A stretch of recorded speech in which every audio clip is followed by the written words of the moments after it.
Hey, what is happening? Gabriel here, coming at you with my first official Wildfrost tier list. We're going to do companions today. Now, I'm going to give a word of warning if you're a newer player and you do not want to know about certain spoilers, with certain unlocks, particularly the spoiled ending components of the game, because I'm going to talk about those quite a lot in this video. This is your official warning to either mute the video or just not watch it entirely. If you want to remain unspoiled, this is not the video for you. So that was your warning. As always, I'll have chapter markers below for each of the unit evaluations. And I thought I might just open with a little bit about what this tier list is gonna be rated on. So I'm gonna release this video probably well before the point I'm at in the actual daily runs that I keep uploading. So, if there's a little bit of conflict with what you see in the upcoming week's videos, that's just to be expected. But this is kind of where I'm currently evaluating units at. I thought it was a good time because every other 2 days or so I kept updating what I thought the tier list is with various components of Wildfrost, but particularly companions, because those seem the easiest to kind of keep track of. And I kind of noticed I'm getting more and more to the point where not a whole lot is moving a lot, so I feel like this is the first time that I might feel okay about how I'm rating the units. Now, a few caveats. I'm not obviously the foremost expert on Wildfrost, and I have a particular way that I play the game, so these are all catered towards that.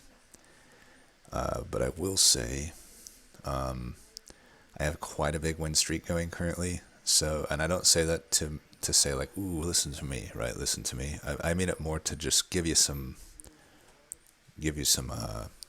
confidence that you're not listening to some complete noob here, right? I can win pretty much every run of Wildfrost at the point I'm at right now. So that being said, I still do keep updating my evaluations, so this is still early, maybe, in the life cycle of Wildfrost, and these will be subject to change, especially as patches and stuff come out. So the way that I am evaluating these is heavily influenced by the fact that I am going for the true ending on every run. And a lot of these units lose a bit of value because of that. So there's a lot of units that have, say, like an on-kill effect. To me, I don't discard that entirely, because obviously all the fights leading up till then, the on-kill effects are going to be good on, because there's basically 2 entire waves of 6 enemies, or sometimes more. So there's a lot of chances to kill, and that's just not the case in the final fight, To do a quick, just look at that, the final fight, you have a guy, both the frontliners are going to be at 90 HP, the ones in the middle are going to be at 60 HP, and snow resistant, that's also worth mentioning a little bit, and the ones in the back are going to be at 30 HP. So even with access to the back line, 30 HP is quite a lot to get through, and there's no reinforcements or anything, so I really just do not value on-kill effects that much. That's probably why you'll see a few of these that might not line up with you if you don't actually go for true endings all the time. And I'm going to probably do them out of order just because, unfortunately, a few of these I just don't have, even with the amount of hours I have in now, like 80 plus. There's just a few units I haven't really given a lot of mind to. Alloy's one of them, so I'm going to come to Alloy later. I'm also not going to do pets. I had been doing them when I tried to keep track of this, and then I came to the realization that there really just isn't useful in a tier list of companions to also put pets alongside them, because honestly, a pet that I would consider, if there, a lot of these pets I might, let's say that I consider Spike S tier. Spoiler alert, I do, but as a pet, right? Now let's say I consider Taiga, which is literally starting the same stats as Spike, but it's just objectively better, right? But I might not think Taiga's like an S tier companion. It just wouldn't make sense to have Spike listed S with like Taiga somewhere below, right? That just wouldn't make sense. So I'm not going to do pets. They're their own thing. You have them available at any run and you can choose them. They're not even worth tier listing now when I really think about it. They're just something that you choose them, and that will define the early part of your run. Sometimes it helps out late, but not really. Anyway, so let's get into it here. So I'm going to skip Alloy, and I'm going to start with Berry Sis. Well, we can also look at the units too. So Berry Cyst here is 8 HP, 2 attack, counter 3. Now, some things that I'm going to kind of define here in general when looking at these 3 stats. You know, if I go back to here, and keep in mind I'm still ranking the whole game in mind, but 7 is an important number, and 5 is an important number in my opinion. Not just for the final fight, because, you know, there's an aimless 7 and a barrage 5. But there's also a lot of other stuff that is a threat. Like, I find Combat 5 is typically the most threatening other than the final fight here. And you do have 50% of the time you're going to face Bigfoots, which are aimless and also have 7 attack. So I consider anything with 8 or more attack to be tanky, or at least survivable. It can survive 1 hit and stay on board from a 7 attack unit. So that already is bonus. That's already some positive points for Berry Sis. The attack of 2, that's not very good, but the counter is at 3. I would consider 3 to be fast. If I sort by the counter here, you know, other than Blunky and Naked Gnome, 3 is the fastest default countdown you have for any of these units. So I consider that to be fast. Granted, there's a lot of them at it, so it's not like it gigantically differentiates them from a lot of these, but it is a positive for them if they have a countdown of 3. I would consider that fast. And then you have some that are quite slower, right? And generally your leader will be slower than that as well, just generally speaking. So Berry Sis though, so 8, 2, 3. Then the effect, when hit, add the lost health to a random ally. It is worth noting that if you have Berry Sis die, it will still take the entire hit worth of health and give that to a random ally. So that is definitely a positive for it. But the randomness of it is probably the thing that limits it the most. You know, it's not like some of these other units where it's like give that to the unit in front or behind with their effect. This one's random, so you can have a little bit of agency with it by benching units or not putting down a summon or something. It's also worth... Oh, and another thing I should say.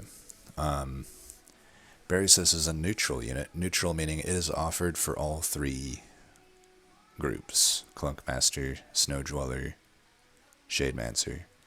So there are going to be some of these where I think they're particularly more useful with one group or another, and I'm just kind of giving the average ranking of them, but I wouldn't say Berry Sis necessarily falls into that. So all that being said, I think Berry Sis is pretty solid. I don't think it's amazing early game. The extra health is alright, but it's not going to carry your fights early. I think it mainly shines in the later fights when that extra health is going to be more needed, when there's just higher attack, aimless, and barrage things that you might have a damage carry, such as Yuki or something, that really would love to get some extra health to have some survivability, especially if they're attacking into teeth and whatnot.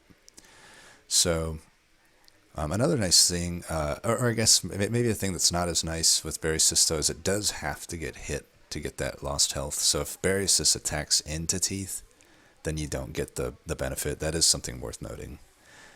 But that'll only come into play a few times. Overall, I think it's a very solid unit, but not like a run-defining unit.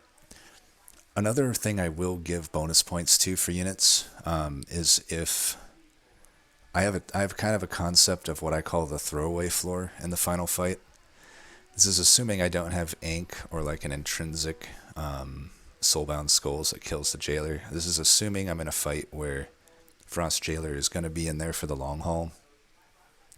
Generally, I will set my main floor up all 3 units against Frost Jailer, and then the other floor, the one that's just taking hits from the barrage unit, and the other units every now and then.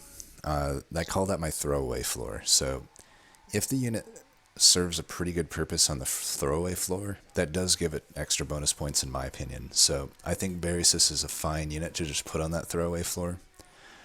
You can get probably, generally I'm trying to permafrost the Frost Crusher. So generally I will get hit by the barrage unit and then hit by the 4 attack unit.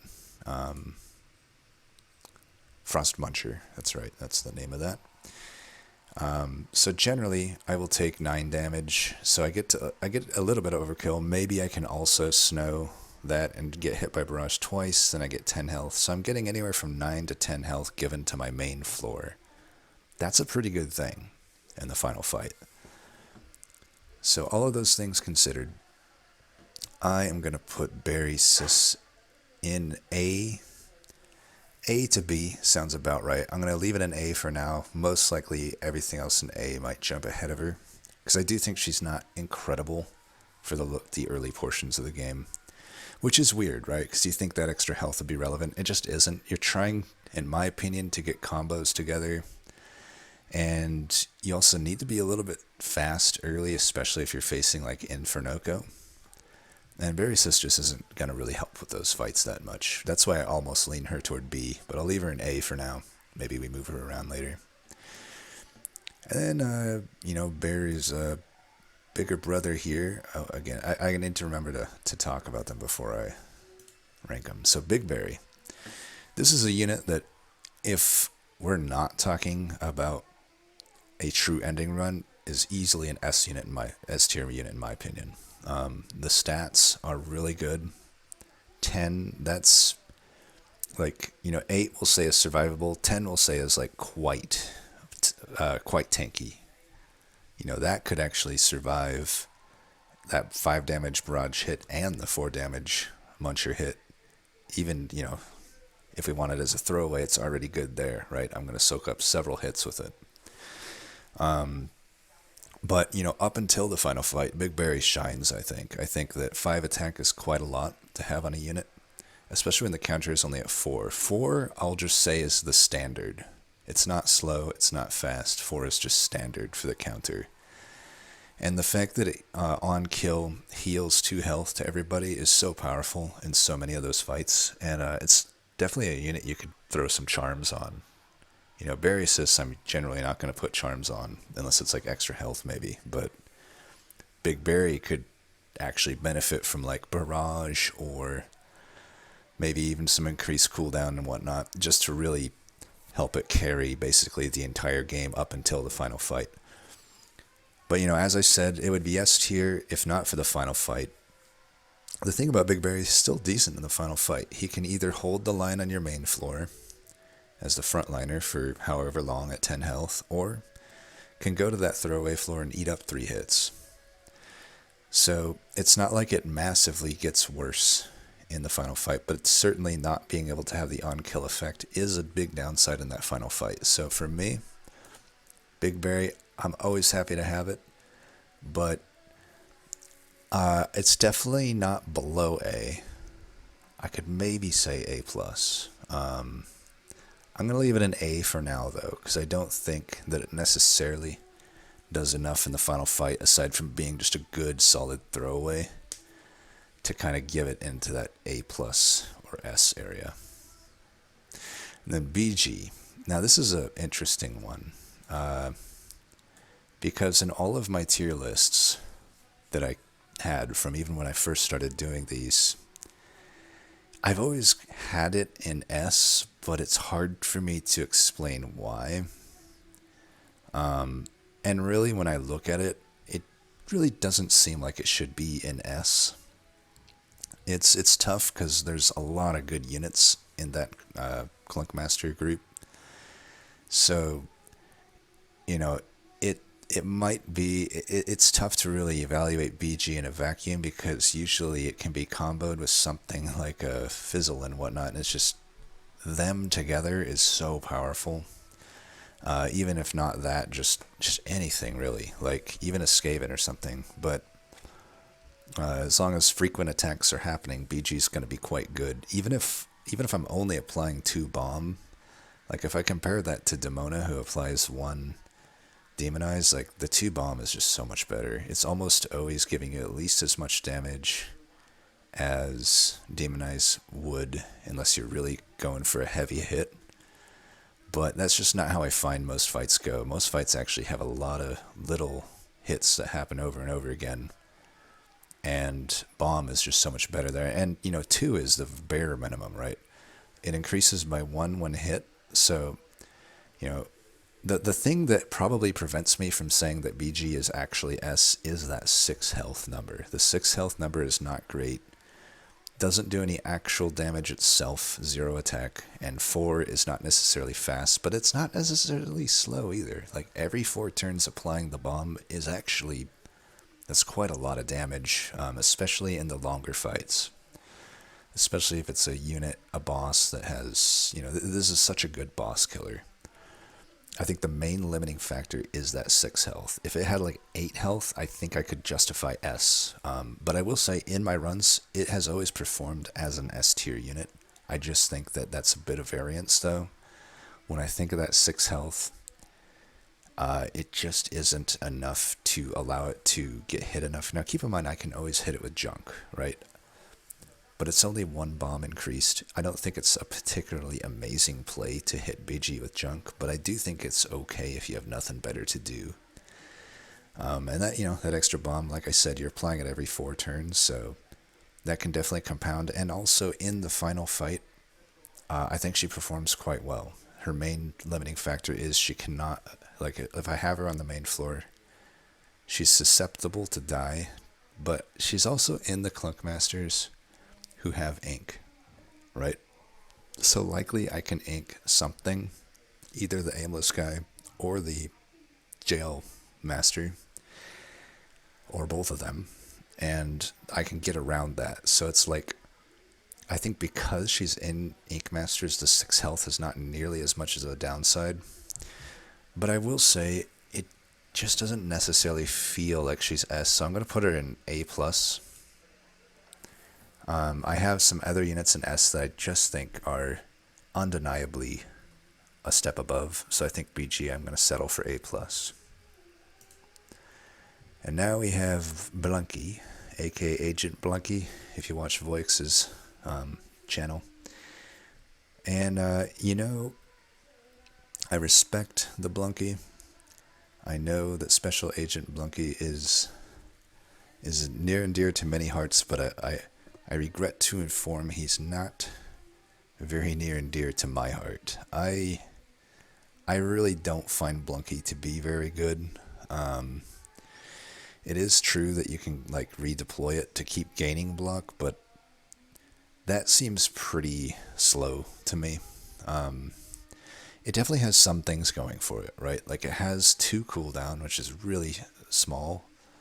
But it only starts with 1 health and 1 attack, and yeah, it gains the block, but that means it's mainly just, if you're using it for that block, it's going to be good to hit, like, as a chump blocker, so it has use there. But it has, I don't know, pretty low starting attack, and it could be a really good user of charms, right? Like, if you just give it some plus damage, or even some buffs. It's also a neutral unit, so I think it is particularly could be better in Clunkmaster or Snow Dweller. Snow Dweller could give it some attack buffs, or something like the Heartfire camp, whatever it's called, the camp that gives you 3 attack to the row. You know, things like that can help it, or like the Clunk Masters, along with some nice attack buffs. The Clunk Masters have ink, because I think another limiting factor for me with Blunky is like, because the Jailer doesn't allow you to recall units, that severely limits the ability that Blunky has, which is typically you want him coming in and out of battle, I would imagine. Unless he's your actual damage carry, which I guess could happen, right? But if you're using him for that deploying gain 1 block component, then outside of ink, it's basically useless in the final fight. And does it do enough up until then to justify it? I don't really think so, in my opinion. But I could admit, maybe in the future, I could be convinced of Blunky. It's not one that I'm 100% like, ooh, this sucks, right? Like, I think there's potential for it, but I just really, whenever I see it, it's very hard for me to take on a run. So for me, I'm putting it in the D tier. I don't think it's an F tier unit. I could even maybe be convinced to C tier at least, but for me, it's such an unenticing pick that I have to give it a D tier rating for me personally, but maybe it goes up for me eventually. And then we have Bom Bom, and maybe I'll do Alloy after that, just so we don't forget Alloy. But the reason I'm not doing Alloy is because I really don't use the unit, so I don't have a whole lot to say about it. It's all theoretical with this unit. So what were we talking about? Bom Bom. Now here's a unit that the first time I unlocked it, the first few times I saw it, I was like, I don't know if this is any good at all. It doesn't seem very good. And boy, was I wrong. Bom Bom is incredible. And it's very similar to Big Berry in a way, I would say. It will absolutely carry the early to mid fights. And even, basically it carries in every single fight other than the final fight. But in the final fight, it's a great throwaway. You know, it has cooldown of 4. So if we go back to the Frost Bomber, they also have a cooldown of 4. So that lines up. You know, you're looking to just throw it on the Frost Bomber floor, in my opinion. You wouldn't want to put it on your main floor in the final fight, especially with Hog-Headed or Unmovable or whatever. And so in the final fight, what it gets you is it's just a good chump blocker, but if I compare it to Big Berry, it basically chumps the same amount of hits, but at least it deals out more damage. So, you know, assuming I put it down turn 1, it's going to take a hit. I'm going to get a hit in the same time I get hit by Barrage. So that's going to be 11 damage to myself. I'm down to 9.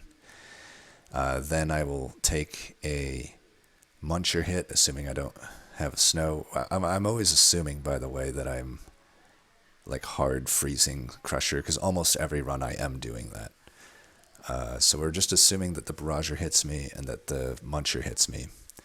So I survive the same amount of hits that Big Berry does, and I even get to get another attack off before I die. So I do 14 damage to the entire row by default. We're assuming no charms, no nothing else, right? So it's already better than Big Berry as a throwaway, but it's also better than Big Berry up until then. 7 barrage damage is no joke.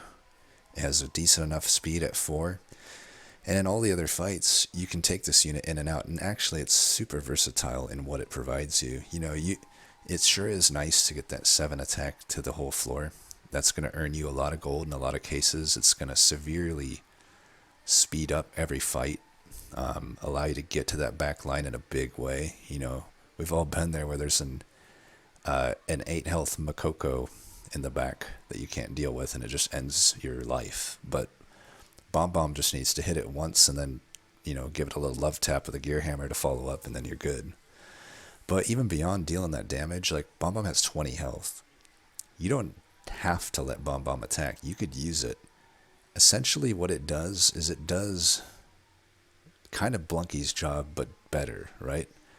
You know, Blunky's coming in and out of battle, taking chump blocks. I can do the same thing with Bom Bom, unless they just have gigantic attack, like a like a stacked up Woolly Drek maybe, but in general, most stuff in the game, 7 is a pretty high attack. That's pretty rare. Usually we're looking at maybe like 3, 4, but usually like even like 2 attack and less for a lot of units, even in the late game. So yeah, there are some units where their damage is so high that the high amount of health doesn't matter that much, but for the most part, I can soak up a ton of hits with Bom Bom, and then just recall it, gain 5 health, and redraw it, and put it down again. So Bom Bom is just so flexible in what you can get out of it. I can soak up hits, I can deal damage. You know, I don't always have to play it. And yeah, Bom Bom is just a super solid unit. All that being said, as good as it is as a throwaway, I hesitate to give it an S tier rating though. I think it's better than Big Berry, so it is a cut above.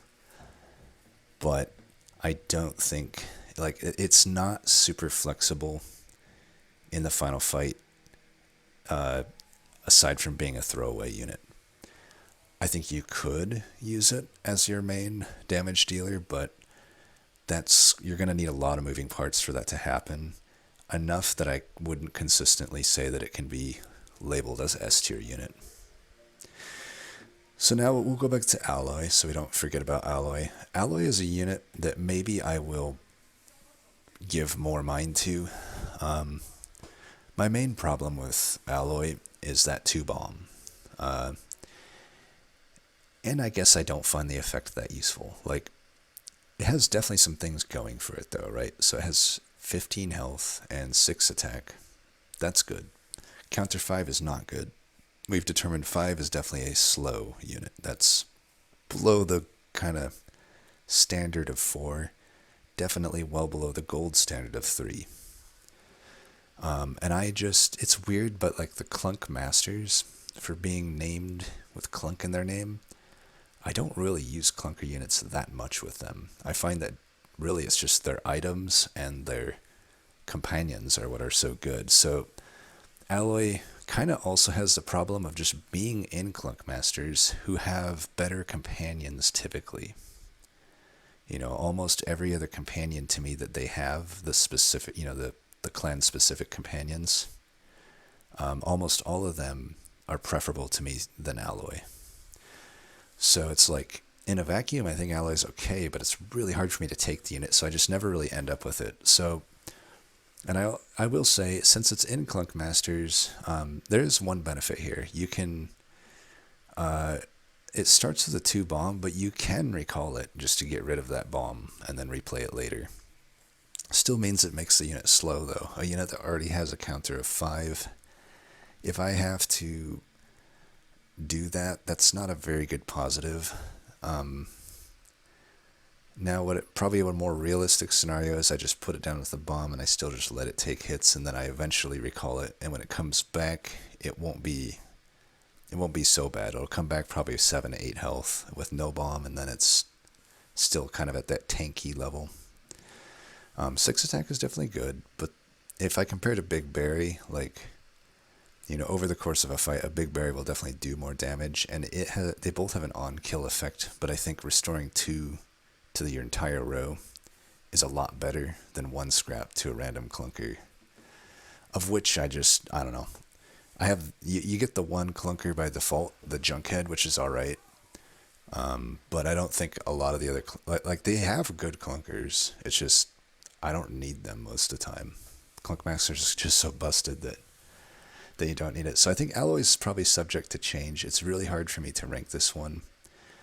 I don't love it though, so I'm putting it in the C tier, but I'm not confident at all about that rating. So don't take much word from me there. I just don't use the unit. And then we have Bonnie. I know I said I'm not going to rank pets, but I would like to talk about Bonnie and Bushu real quick. So Bushu is typically, I guess they don't even list the pets here, but I know Bushu by heart, basically. So Bushu is very similar to Bonnie. If I compare them, Bushu has 4 health instead of 3, so it has a little bit more health. I can't remember the exact attack that Bushu has. It's either 2 or 3, but important to note that it actually has an attack, unlike Bonnie. And then its countdown is 6 instead of 4, and it restores 3 health to all eyes instead of 2. So, just right off the bat, I did kind of say how almost every pet in the game, if I were to compare it to similar companions, the companions are just always objectively going to be better. But that's not really the case with Bonnie. This kind of leads into why I don't like this unit. So, like, yeah, the cooldown's higher, but I heal for more. So if I'm just talking about heals, Bushu, you know, we can. There's a lot that can go on in a fight, but if I just look at where the numbers line up, right? So let's say, 12 count. So I would get 2 procs of Bushu during a 12 count. I would get 3 procs from Bonnie during a 12 count. Well, 3 times 2 is what? 6. 2 times 3 is what? 6. They heal the same exact amount, except I can get like more out of something like anything that reduces your cooldown, right? Like I could play a Sunrod or a Sunset Tutu on Bushu, and the more I play it on it, the more I get out of it because it's reducing that larger cooldown with a larger heal. So Bushu even has like a better ceiling, plus it has more health, plus it actually attacks and does damage. So that just kind of, and Bushu typically isn't even regarded as a top tier pet, I would say. I enjoy Bushu for what it is, but I don't think it's like actually that strong of a pet, all things considered. So when you have a pet that already isn't necessarily top tier and a unit that's just objectively worse, it's no surprise that I'm not going to rank Bonnie very high. I put Bonnie in the D tier. I will basically never add this unit to most of my decks. The heal is not relevant enough, and it's such a squishy unit at 3 health. It doesn't provide any damage, and there's just not much upside with the unit. Probably the best case scenario is that you have a Lil Berry. Then you can get a lot of extra heals on it. But if that's a specific enough scenario that it doesn't allow me to really give much love to Bonnie. Now, I will say a caveat. I watch the Discord and subreddits and what, and I see a lot of tier lists happen, and they're kind of all over the place, but I typically find people seem to like Bonnie, so for what it's worth, maybe I'm missing something. But in everything I've done, I've never been impressed with Bonnie. I think Bonnie's pretty terrible. And then we move on to Chikichi. This is probably another one that I am not as high on as other people. So Chikichi is this unit that starts out 2/2 3 count.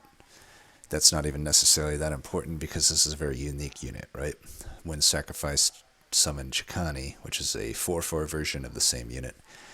And then it just keeps doing that until you get to the max, which is a 10/10. So I will say that I like Chikichi, first off. But what I've found is this is a unit that in most tier lists is like S tier. And I'm already going to tell you right now, it's not in my S tier. I have gone up and down with where I rank this unit. And I think it's the unit is not consistently going to perform at an S tier level, is what I've determined. It can. But mainly, to me, the best situation is to pair it with a Monch. And to be fair, that's also the best situation for a Monch is to be paired with a Chikichi. When that happens, you can have... It's just such an easy thing to put both units on the floor. And then I never have to do anything else much to keep those units from just snowballing out of control. There's not a whole lot I need to do. Maybe I chump block here and there. Maybe I give an extra help to sacrifice Chikichi, like ahead of a Monch hit to get a bigger sacrifice. But for the most part, that is a combo that just plays itself. So I will admit, in that situation, definitely both units are S tier. But when I think of situations where there's no Monch, then that's where we start to see the more common scenario, right? You know, early on I got to pair Monch and Chikichi a few times, which I think skewed my view of them, and in my last 10 to 12 runs, I just have not had that combo available. It's either one or the other, and the units just aren't S tier on their own, in my opinion. But definitely Chikichi, I can see still reasons why people consider it S tier, even without Monch. But when I look at what I will end up with in the S tier by the end of this, I just can't have Chikichi in there alongside them. You know, for example, the next one on the list, but we'll get to that one. So Chikichi, if you don't have a Monch, what is it doing for you? Well, you have a unit that's definitely starting out fragile. Keep in mind, if the unit dies from an enemy attack, or if it like attacks into spikes, that does not count as a sacrifice, and then that's over with. It's most likely going to be at 1 health for everything other than the first fight you get it. And it really can't use charms. Any, really. Like, that's a big thing in my opinion. A lot of these top tier companions have some ceilings that can really go off if you have any of the charms that might benefit them. Chikichi basically has 0 charms that benefit it, other than maybe like explosive charm. Because even like a lamb charm is not good on it, because it only affects the first summon. Everything from there on out is a summon summoning a summon, and it's not going to be affected by your charms. So that has that going against it. It also really needs sacrifice cards to shine. Now, there are essentially 3 to 4 sacrifice cards. If you count Skull, the Skull Mist as a sacrifice card, then there's 4. But the other 3, you're looking at Azul Skull, or what is it? Skull Mist Tea. Sorry, said the name wrong. So Skull Mist Tea is the one where it consumes, so it's just you can only play it once, but it'll sacrifice the card and give the attack to everything. But then the ones that don't consume, you basically have the Azul Skull. I could probably just pull these up, actually. Probably not. Here, let's just say sacrifice. Okay. Apparently that's not a keyword here. Let's look at Azul Skull. Kill an ally. I guess kill an ally. So there's 4 of these cards. There's Azul Skull. Apply 4 overburn to the front enemy. Now, is this a good card outside of Chikichi? I don't think it's great. I think it's like very underwhelming. It's takeable though. It's not horrible. So we've got, we're just like saying, how do we view the sacrifice cards in general, right? So this one's like barely okay, I would say. Skullman's Tea.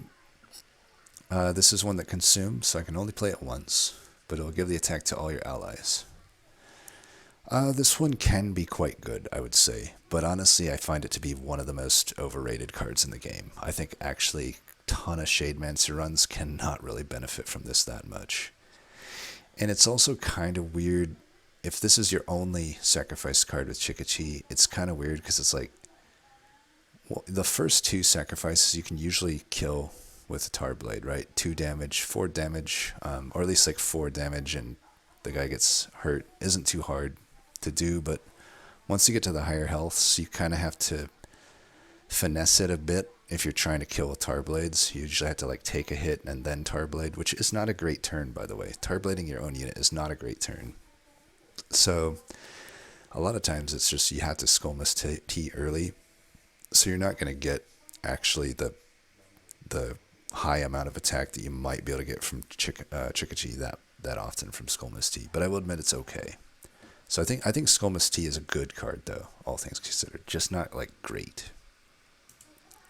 And Tiger Skull, this one I might have quite a different evaluation than most. I think this is a horrible card. Maybe I'll play around with it more, but 4 teeth, I don't know, 4 teeth to a random ally is often just not that impactful.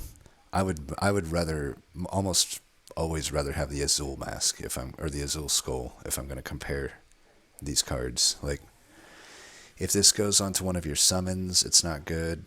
If it goes onto your leader, it's usually not good. So like, you're not even like that likely a lot of the time to have it go onto the right unit. Sometimes you can, but even then, I don't think it's like breaking the game to give it 4 teeth. I'll admit though, it's not unusable. I just don't think it's that good. And then Yeti Skull, I think, is quite good. I think of all the sacrifice cards, this is the best one. This is the one I say borderline's great. 3 snow is, the whole row is quite good. So, as we look through those, I see one card that's like super desirable, which is Yeti Skull. I don't think I like the Skullmist T as much as everyone does. So, that being said, it's like, yes, you can add these sacrifice cards, but they're not to help the Chikichi along, right? And with that, I would say if you don't have them, Chikichi's pretty bad in my opinion. If the only way you're having Chikichi, well, not bad, bad's the wrong word. Just pretty mid. Like if the only way you're triggering Chikichi's effect is to spend a turn tarblading your own unit, that's not a good turn. And I guess my other point is like a lot of these other ones just aren't that good of a turn either. Like I don't think that a Tiger Skull is a good turn a lot of the time, and this is not a game that affords you wasted turns. And also, I don't think the Azul Mask is necessarily a super great, or this isn't a super great turn. It's just an acceptable turn.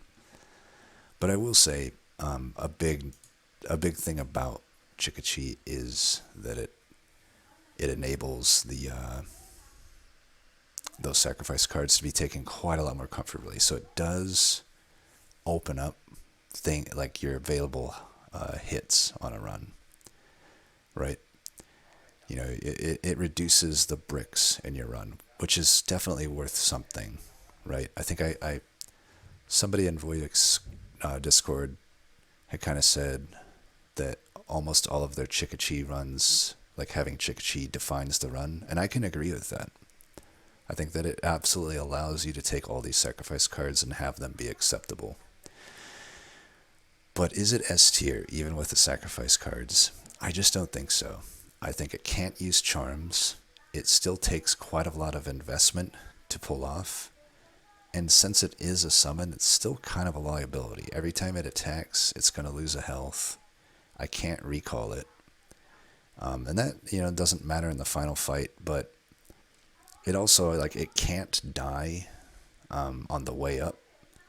So, it's a liability there too. Like, there's a lot of stuff near the end game that does a lot of damage. If it just dies, like, while it's a 4/4, for example, then you're flat out of luck. So, for me, I badmouthed it a lot there, right? But it's still A+, I think. I agree. It opens up the cards that are now no longer bricks. Even if it's that teeth card, sure, you can take it. Particularly, I think, Azul Mask, though, or Azul Skull, sorry, I keep getting the name wrong. I think this is a great example of why Chikichi is good, is because I don't think Azul Skull is really worth taking in any deck, unless you're desperate for Overburn. But it's not a great way to apply Overburn. But with a Chikichi, it is, because the problem with the problem with these sacrifice cards, right, is if you don't have a Chikichi, you're basically spending 2 turns to do it. You have to summon a unit, which is a play, and then you have to play the Azul Skull to kill that unit, which means it no longer can chump block a future hit, and you get the effect, which often is just like 4 here is underwhelming, right? Why don't I just use a Bebop Mask instead, which will chump block a hit and do the same exact thing for 1 play? Or I play a Jun, don't chump block anything, and then play this for 4 Overburn. I use 2 cards to do less than 1 card is doing, right? But if I have a Chikichi, this becomes acceptable. So that's why I think it's a good unit. Is it great? I don't think so a lot of the time. I think it is good. But there's that ceiling that definitely pushes it to A+. the ceiling of like, I could just get a Monch and the run is solved, or I could get a lot of sacrifices, particularly the good ones too. Like if I have a Yeti Mask, this is super enticing. I can freeze the whole floor and really at no cost to me. It still just gives me a benefit. So now we're on to Chomp.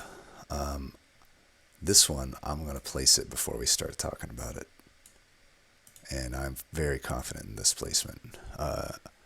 Maybe the first 2 or 3 runs, I thought this unit sucked, and boy was I wrong. If you've played Monster Train, this is the apex imp of this game. And maybe it's even better, I don't know. It's wild how good this unit is. Chompom, sorry. I call it Chomp. It's actually Chompom. So, it is worth noting also, it's awkward with Chikichi with the cooldowns. You get into these weird situations where it's like, because it resets the cooldown when you sacrifice, you're like wasting attacks, but you might just have to sacrifice that turn because it doesn't make sense to do it on any other turn. So that's another thing I wanted to say against Chikichi. Poor Chikichi is saying a lot of bad things about an A+ unit, but I feel like I need to justify it because I think that's probably the one that I'm most different from people on. I did actually have Chikichi at my B a few days ago, but I think I was probably being a little contrarian to put it in B, and probably it deserves an A to A+. Okay, on to the real winner here though, Chomp. Now, the difference, so there is some similarities in how I evaluated Chikichi versus Chomp, right? Both of them do need specific cards to do something, but here's the thing. So, I listed off a number of sacrifice cards for Chikichi. You will have to be so incredibly unlucky to never find a sacrifice card altogether on a run. You might not get the good ones, but you'll get a sacrifice card, so like, generally, you'll be offered the option to do it. It's just like, do I want to do it or not, right? Like, do I want to add this card like Azul Mask that doesn't, or Azul Skull that doesn't do a whole lot, just to get this Chikichi going. Whereas with Chompom, in my opinion, all of the shell cards are bustedly good. So these are cards you would add to your deck anyway. And Chomp just makes them a free win, much more than Chikichi. Like, Chikichi with summons is still going to be a tough run where I have to do a lot of thinking and a lot of close fights. Chomp with Shell is hilariously easy. Probably the easiest run you'll ever find in the game. Any shell, by the way, any shell at all. Probably the worst scenario you would ever have with Chompom is that you don't get offered any shell items or companions, and you only have to use the shell charm, which is like 8, I think, which is a lot. What is it? Let's make sure I'm actually correct on this. There's also 3 shell and kill, but where is it's just called Acorn Charm, right? 8 shell. That's a ridiculous amount. So even if that's the only thing I ever found, he starts with 3 shell, so he would actually start in that scenario with 11 shell. So I'm doing 12 damage as long as I don't get hit. Even if I do get hit, I'm still doing like 8 damage. That's still like a very good unit. But most likely, you're going to find something like a Shellbow, ideally, is the best. This is just like arguably the best card in the game is Shellbow, but I'll do an item tier list another day. But even a Shell Shield is, in the context of Chomp, they're both the same. They're both nuts. Maybe even Shell Shield's technically better, but Shellbow is just the better overall card, so you're more likely to have it in your deck. But certainly if I have a Chomp already, and I see a Shell Shield, I'm taking that. And the run is pretty much solved at that point, especially considering we're going for true endings, so eventually you're going to have the Lumen Vase. Either of these cards with Lumen Vase is absolutely nuts. And by the way, even with just the 2 cards we're looking at here, to not find either one on a run is incredibly unlikely. Now, to not find one of them is even... So I don't know the exact odds, but there's not that big of a pool of cards in this game, and you're gonna have a lot of opportunities to add cards between shops and like item drafts. And even just one particular card, if you ever have one particular card in mind, you have well over a 50% chance to see that one card on a run. But when you open it up to two, it's like incredibly unlikely that I would miss on both of them. It's not out of the question, but even if it happens, there's still that chance for the charm. And there's also still that, and the one that does it on kill, although that's not going to do you any good in the final fight, right? But even beyond that, there is like and Shelly, I also don't count Shelly as well for the final fight, right? But up until then it counts. But there's this other one, Kernel. When hit, apply 3 shell to the ally behind. And you can stack up quite a lot of shell quite fast. So like to miss on everything I just listed would be massively unlikely. And if it happens, sure, I guess Chompom didn't work for you on that run. But in my opinion, that is such an unlikely scenario. And you know, sometimes you add Chompom and you don't have anything for a while, right? I don't find the shell till later. That's fine, because guess what? It's a 3 cooldown. It has 3 health. It starts with a 3 shell, so it's already doing 4 attack with 3 cooldown. What if I compare that to something we already said does a lot of damage, like Big Berry, right? Like, what if we say within, you know, we'll say like 10 turns, or where does it line up for? We'll say 12 turns. So in 12 turns, I would have done 4 times 4 damage. So it'd be 16. Big Berry would have done 5 times 3 damage, so 15. I actually out-damage even Big Berry without any shell support, assuming I don't get hit. Which should be something that maybe I can pull off or not, right? But that's the worst case scenario. That's the worst case scenario, is it's doing like as much damage as Big Berry. It's crazy how good this unit is. S plus tier, you'll never be able to convince me otherwise. Chompom. Then Devicro. Here's a unit that has just nosedived for me in my evaluations. I thought it was an okay unit when I first started playing, but I just think it's pretty bad. I'm going to put it in C because I guess we should look at it too. So it's a 4 health, not good, right? 4 health is not great. That's not surviving anything relevant by default. It's not a deal breaker, because a lot of the units I have that are going to end up S tier do have that or lower on their health, but does it consistently do enough damage to justify that? Because it starts with 2, that's not great. It has 4, that's nothing special. 4 for cooldown is nothing special. And then, so is this ability to make up for these lackluster stats, right? I say no. You know, your best scenario would be with a Monch and Chikichi, which already wins, so it's not pushing you into a win that you weren't going to get otherwise. The only other great scenario would really be with a Chikichi, because this is the problem with sacrifice.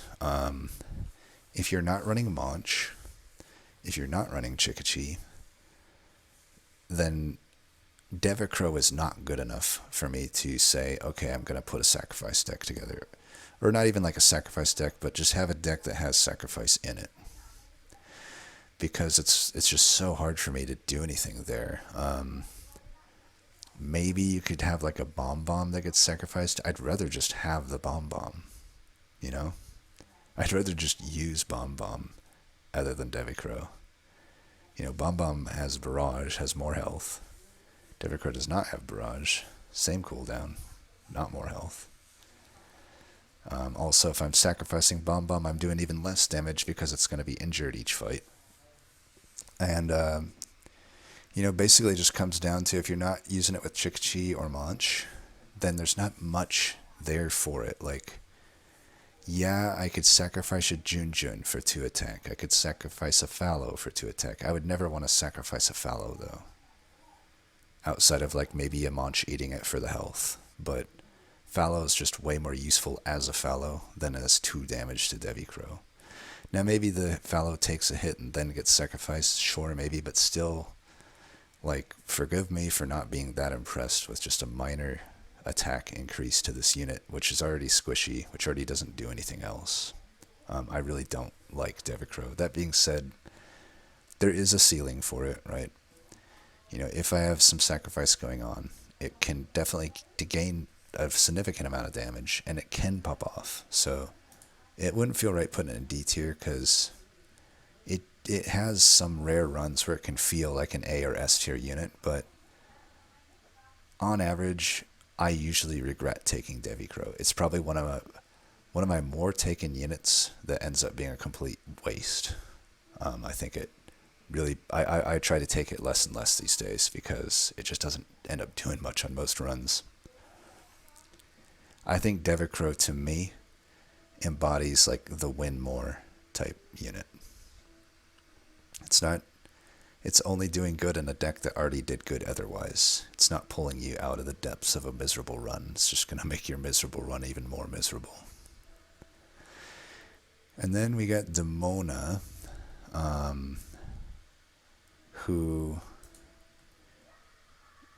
is just not that good. 6 health, it's better than 4 health, but relevantly, is it that much better? It's not at that 8 threshold, so it's not like doing a ton to actually soak up damage, but at least it's okay. You know, early on in fights, it could definitely take a hit or two. But what does it do? Like, it has no attack. It is fast. At least it's fast. But 1 Demonize, I mean, forgive me if I'm just not impressed by this. And because it like, maybe if it had 2 attack, I could see some upside with it, because there are a few charms in the game that require 2 attack to then be applied, right? You know, things like a Moko charm, or not Moko charm. Is it Moko charm? Let me double check. I want to make sure when I reference these things that I look up. Yeah, so like anything that has like -2 attack, it will not allow you to put on a card unless it already has at least 2 attack. So like, I don't know, maybe, I guess Frenzy wouldn't be good anyway, but the one I was thinking of would be the Barrage one. Like, I could see Barrage being okay on Dimona, but I have to first get 2 default attack to be able to apply it. So like, it doesn't even have like many charms that it benefits from. There's just no ceiling really with this unit. But that being said, it's a unit that you basically, I find, only take when the other options are like horrible. Because it technically is a unit that does something. So to me, the problem with Demonize is like stacking multiple Demonize isn't that useful. It's not like Bomb, where stacking it just gives us compounding effect. Demonize does just like, you know, it only, multiple stacks of Demonize, it just burns 1 at a time, only doing double damage. It will never go above double damage. So I really don't think it's like amazing, but I will say I think it's better than what I consider to be D tier. So I put it in the C. It's just a very unenticing, uninspiring pick, but there's definitely worse stuff that I could get stuck with. Like if I have it alongside the D and F tier cards, I usually would take Dimona most times. Now, Egg is a unit I've also grown less fond of. I thought it was such a good unit the first few times I played with it, but I think that it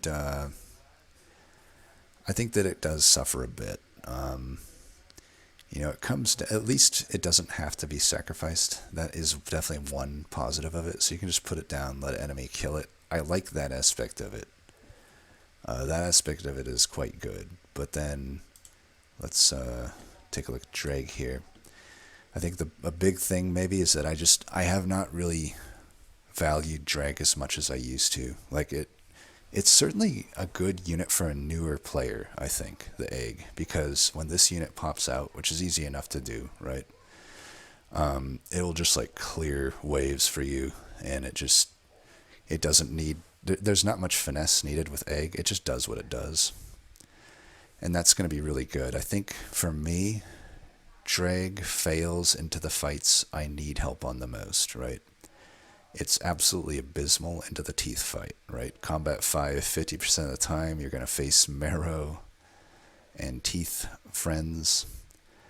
But even beyond that, the 5 cooldown is slow, right? 15 is great attack, I will say that, but 4 health is not good, and especially on a summon. Keep in mind this is a summon, and a summon loses an HP every time it attacks, right? Or every time it does a round. It won't lose 3 HP from attacking 3 times here with its 3 frenzy, but it will lose 1, which is relevant because, you know, you can't, basically what it comes down to is you cannot tank any hits with this drag. It has to, it's so fragile. It does a lot of damage though, so I'm not going to say it's bad, but I just don't think it hard carries the way I initially thought it did. There isn't as much upside. It is a good user of Lamb Charm for sure. You know, Lamb Charm is the Faith 2, so it gets a 2-2. That extra health is definitely nice. The extra damage is even more nice, right? But I don't know. It's not like the ceiling just isn't there for me. In the final fight, like 15 is great for like the first half of the game. 15 damage, and maybe more sometimes. But you know, if we go back to here, like 90 health is a lot of health to get through, and 15 is not actually making that significantly less. When you consider that most likely it's gonna die to 1 out of 3 chance, sometimes a 1 out of 2 chance if you've lost another unit, right, to Frost Lancer. So it just doesn't have enough health to survive that hit, so maybe I get 1 round off. So the best I can hope is that the egg tanks a good hit, and then Drag does 15 damage to the jailer, and then it dies. That's just not that enticing to me in terms of the final battle, so that really limits how good I think Egg is. So for me, Egg is a solid B tier unit. It doesn't soak up enough relevant damage in the fights I need it to, and it does. And even in the Woolly Drek fight, even if I don't get the teeth fight right, Woolly Drek fight might just end up with smackback or teeth, in which case Drag also is going to be useless into. It's also a huge liability into the plethora of Bigfoots in that battle. So the fight I need Drag the most, it just does not perform in. And then we have Firefist. I've gone back and forth on this unit. 10 health is basically the only good thing about this unit. 6 cooldown is an absolute joke. And then the spice having to equal the health lost is also not that good. I think it'd be a lot better if it functioned like Kernel and it just said like, give me 3 spice every time I get hit. Because then I could soak up a lot of small hits from these things, like maybe a Grink or something.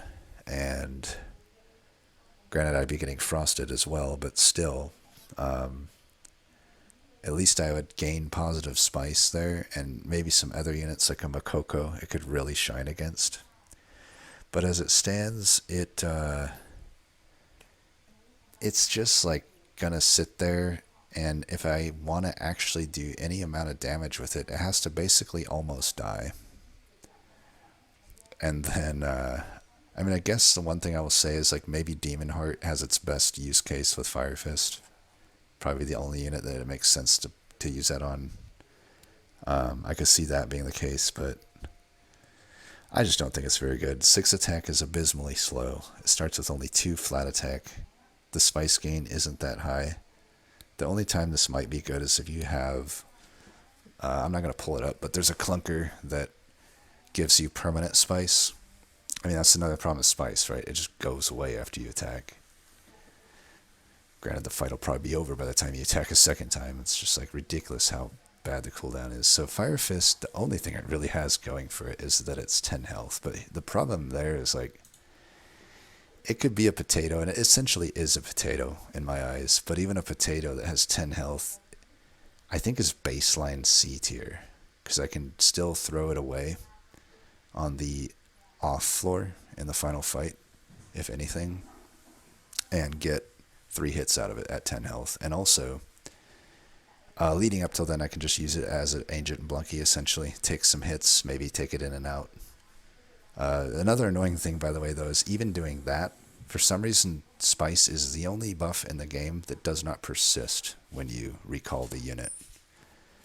So even recalling it like doesn't have benefit there in the way you think it would have. Like, you think it would keep the Spice, right? Because it keeps everything else.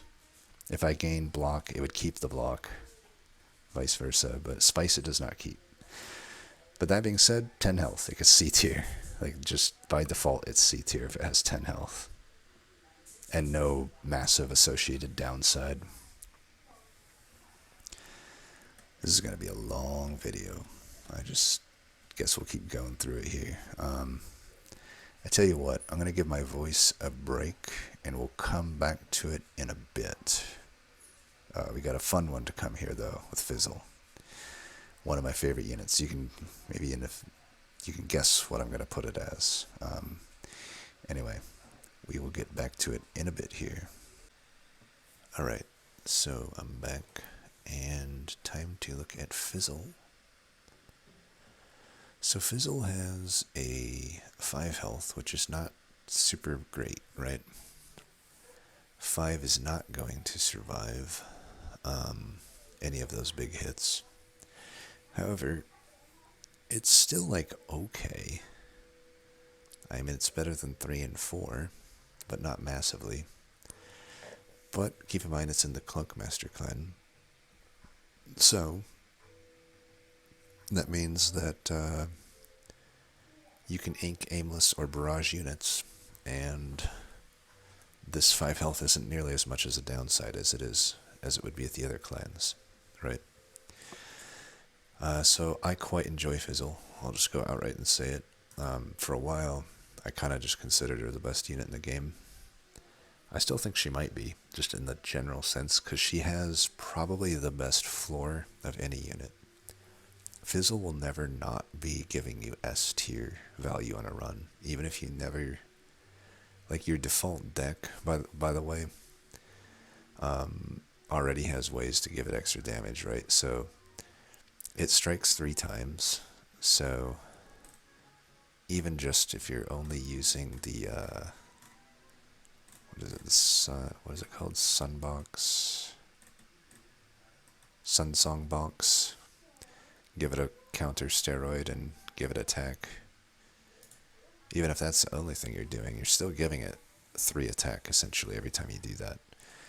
And it also essentially starts with 3 attack, because even though it doesn't attack for anything, 0, it's applying 1 bomb each time. So after the first hit, it will do 1 damage, and after the second hit, it will do 2 damage.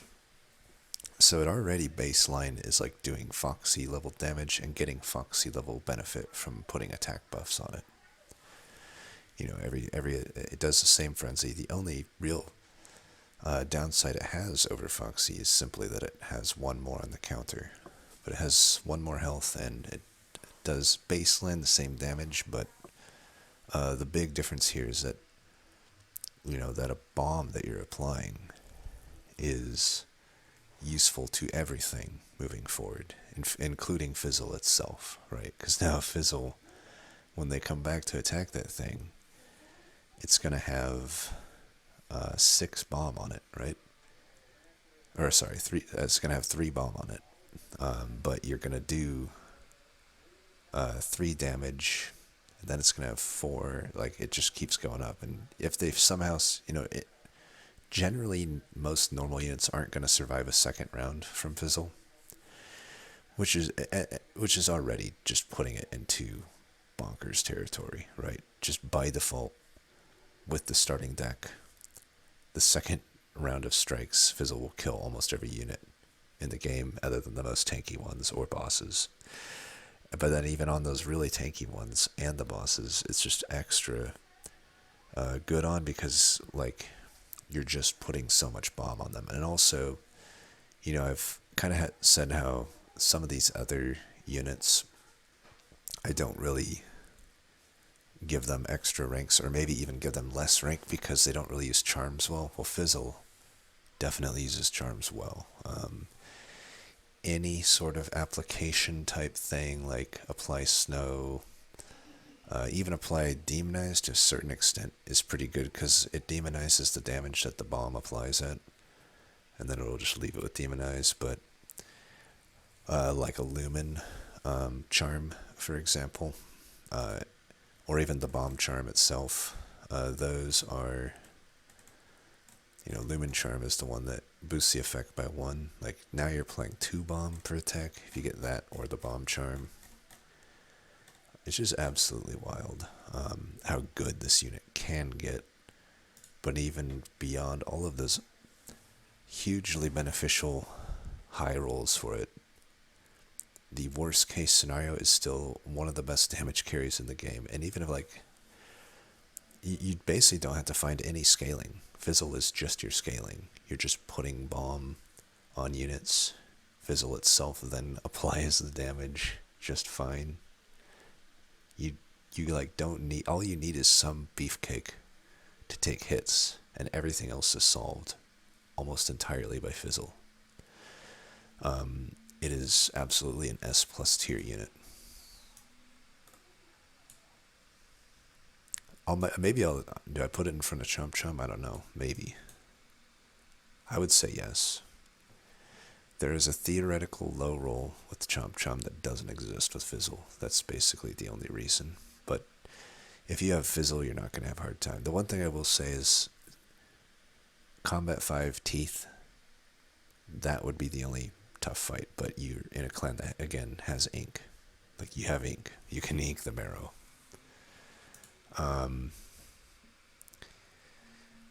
And then on to Folby, I guess. Yeah, Folby. Kind of want to... I think maybe I'll do both Scaven and Folby together. So let's look at Scaven really quick first, because this one I'm going to rank higher than Folby, but I want to compare these units because I think they're very similar in what they do. So Scaven here has 8 health, 5 attack, quite a lot, and is fast at 3, and trash 1s every time it attacks. Compared to Folby, which has 12 health, a gigantic amount of health, by the way.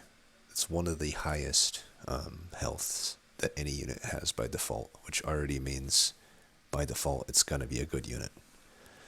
3 attack, nothing to write home about. At 4 speed, also nothing to write home about. And then trash 1 when hit. This may or may not generate more trash compared to Skaven, but on average, we'll say around the same level of trash gets generated, and I think you have a little bit more control with Folby on how much gets generated.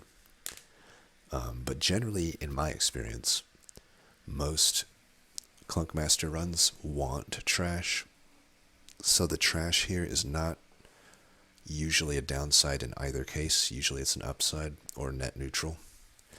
Very rarely will the trash be a downside, as long as you're controlling how much comes out. But when I compare the two, I do think Skaven is generally just more preferable. It's already tanky at 8. And you probably don't want both of these. I will say this, having both in the deck would be like, I would have to have some serious recycle cards in my deck to justify that much trash going in. But yeah, I would say Skaven is better just because it tanks quite a lot anyway, and it's doing a ton of damage, over the course of like 9 turns. You'd have done 15 by default, and you would have been able to power up a deck quite consistently with that. But that isn't to say Folby's bad. I think Folby's great as well. I think you're just not getting much damage output from Folby, and there's not a gigantic ceiling with Folby, whereas I think Skaven has definitely some ceilings. I would say both are pretty good users of Durian if you don't need the trash component. So Durian is the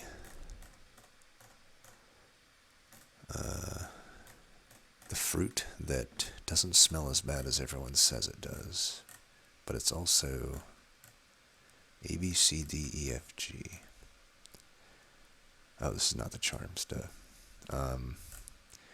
It's a charm that gives +5 attack and removes all effects. Well, you know, even though I said trash is usually an upside, like, it isn't always. And even if it's not an upside, I did say it's net neutral. So if it's net neutral or a downside, in both those cases, Durian becomes a pretty high roll for either of these units. But it's still more of a high roll for Skaven, because Skaven is attacking more often and starts, I guess, with more, or basically just because it's attacking more often. You know, you're getting +5 flat attack, and arguably sometimes upgrading the effect. But in general, both of them have enough attack that they can put any charm they want on them, and they can benefit from them. So they're great users of charms. They're great to facilitate a Clunkmaster run that wants recycle, or has something like a mini Mika that just doesn't mind seeing trash quite often. So Folby, I'm going to say Folby is A tier because of the giant amount of health and the potential utility of the trash cards. And Skaven, I'm going to say is like top of A+. I'm tempted to put Skaven in S, honestly. I think similar to Chikichi, both Folby and Scaven will open up some strat cards to be able to be taken, because it's pretty hard to take the cards that say Recycle 2 on them, and even sometimes Recycle 1, but especially any of them that require 2 recycles. Like Haze Cake, for example. I think Haze Cake can be okay in the right deck because you get to target what you put the haze on. Hard to take that without first starting with something like a Folby or a Skaven. You know, I think Folby and Skaven, you can take them before you have any massive need of recycle, and they're good enough units on their own that then open up those cards to be taken. So there's that intangible benefit of them as well. And I'll take a review at the end. Maybe I have, in my evaluations, I've been going back and forth on S and A with Skaven in particular. I definitely don't think Folby is S, but Skaven does a lot of work early. He doesn't necessarily particularly shine in the final fight, though, a lot of the time, but I think he definitely does shine, though, sometimes, and it's not too hard to get him to shine. We'll leave him at A+ for now, but maybe I bump him to S. Then Foxee we had kind of talked about with Fizzle. This is a tough one for me to evaluate because it is technically a neutral companion. And I think that it's vastly different what you're getting from Foxee depending on the group you chose. Probably more so than almost any one of these companions. So like, I think with Snow Dweller, for example, he is borderline S tier, but I don't think he's very good with Shademancers at all. I would almost say he's like C tier with Shademancers, because the fact of the matter is Shademancer just doesn't have any flat buffs to their companions aside from Skullmist Tea. And Skullmist Tea might only get you 2 attack in a lot of runs. Like, it's not even necessarily going to do that much for you. So Foxee is absolutely a unit that, you know, unlike if I compare to Fizzle, right? Even if, let's say Fizzle was actually a neutral, right? I still would definitely take Fizzle in almost every case, because Fizzle doesn't actually need attack buff cards to shine, or attack buff charms to shine, because Fizzle applies bomb, and that is scaling in and of itself. But at the same time, Fizzle takes the same exact charms that Foxee would take, takes the same exact buff cards that Foxee would take, and uses them just as well. So Foxee requires those cards to be good. Otherwise, it's a 4 health, 3 attack unit, which is not that enticing. 3 cooldown is good, though. It's a fast unit, so at least has that going for it. But it absolutely needs something like Spice or some flat attack buffs to really shine. And even the starting attack of 1 does a bit limit the charms It still uses a lot of charms well, right? But it does limit, like, something like I can't by default use like a barrage charm. And that's true of Fizzle as well, but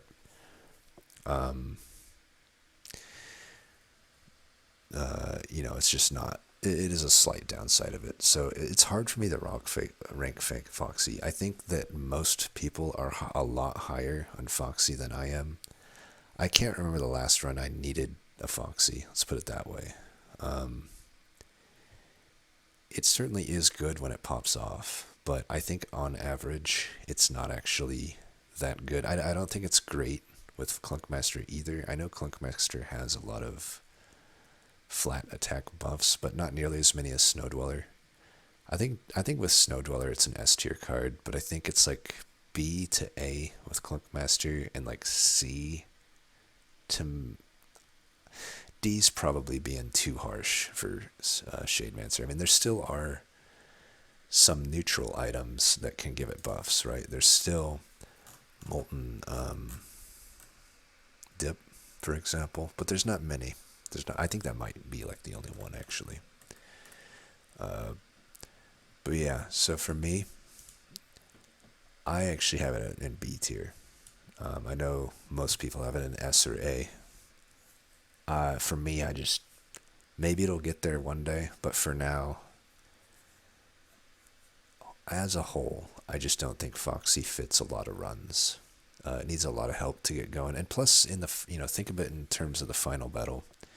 It's a neutral unit that can't survive the aimless or barrage hit. It's neutral, so it's fine in Clunkmaster in that scenario, but in the other two groups, it's not. Like, it's absolutely a liability, so it needs... that's why I say it's still fine in Snow Dweller, though, because he can get Shell, and that'll be fine. Just put some Shell on it. And yeah, you can get Spice, and that will allow you to scale fast enough to do what you need it to do. But not the case with Shademancer. It's going to be hard to get this unit to survive, and it's going to be hard to scale it fast enough for it to be relevant in that final fight. So I do think C to possibly D tier for Shademancer is what really brings it down. And I don't think it's amazing in Clunkmaster, but kind of similar to Alloy. I think it's just because there's better options that will probably exist. If you're stuck with it, it's probably going to be fine. Then there's Fungun, who actually is pretty good, I think. 10 health is certainly tanky. Doesn't have any default attack, but at least it has attack. Even if it's 0, that means you can work with it, right? I can put buffs on it and whatnot. I can get hit effects with it. Whereas some of these, there's a few of these, like Bonnie, that don't actually have an attack, so they can never work with that, right? So 0 is still not the worst thing in the world. It's just not great. 5 is pretty slow, though. That's probably the biggest downside of Fungun. It's similar to Biji, where it wants to get hit.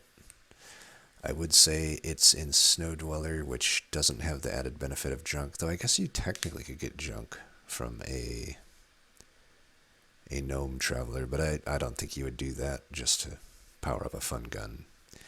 It does have the benefit, though, of having 10 health, so it makes more sense to actually have it tank hits from the enemy to just naturally get its effect scaled up.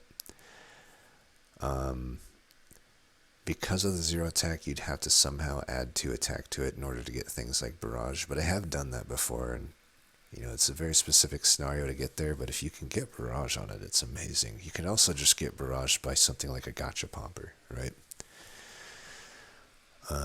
But yeah, 2 Shroom by default is okay. I definitely think comparing to BG, though, like 2 Bomb is infinitely better than 2 Shroom by default.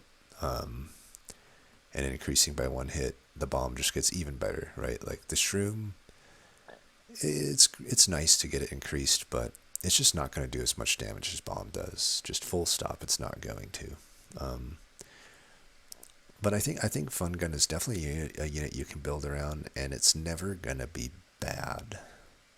You do kind of have to commit a little bit to having extra Shroom cards in the deck, though, because Fungun by itself, without any additional Shroom cards, whether they be clunkers or actual shroom items. I recommend the items because I don't think the clunkers are that good, but you know, if you have some support, it can pop off. But if you don't, it's a little underwhelming. I think it's like right at the bottom of A tier or top of B.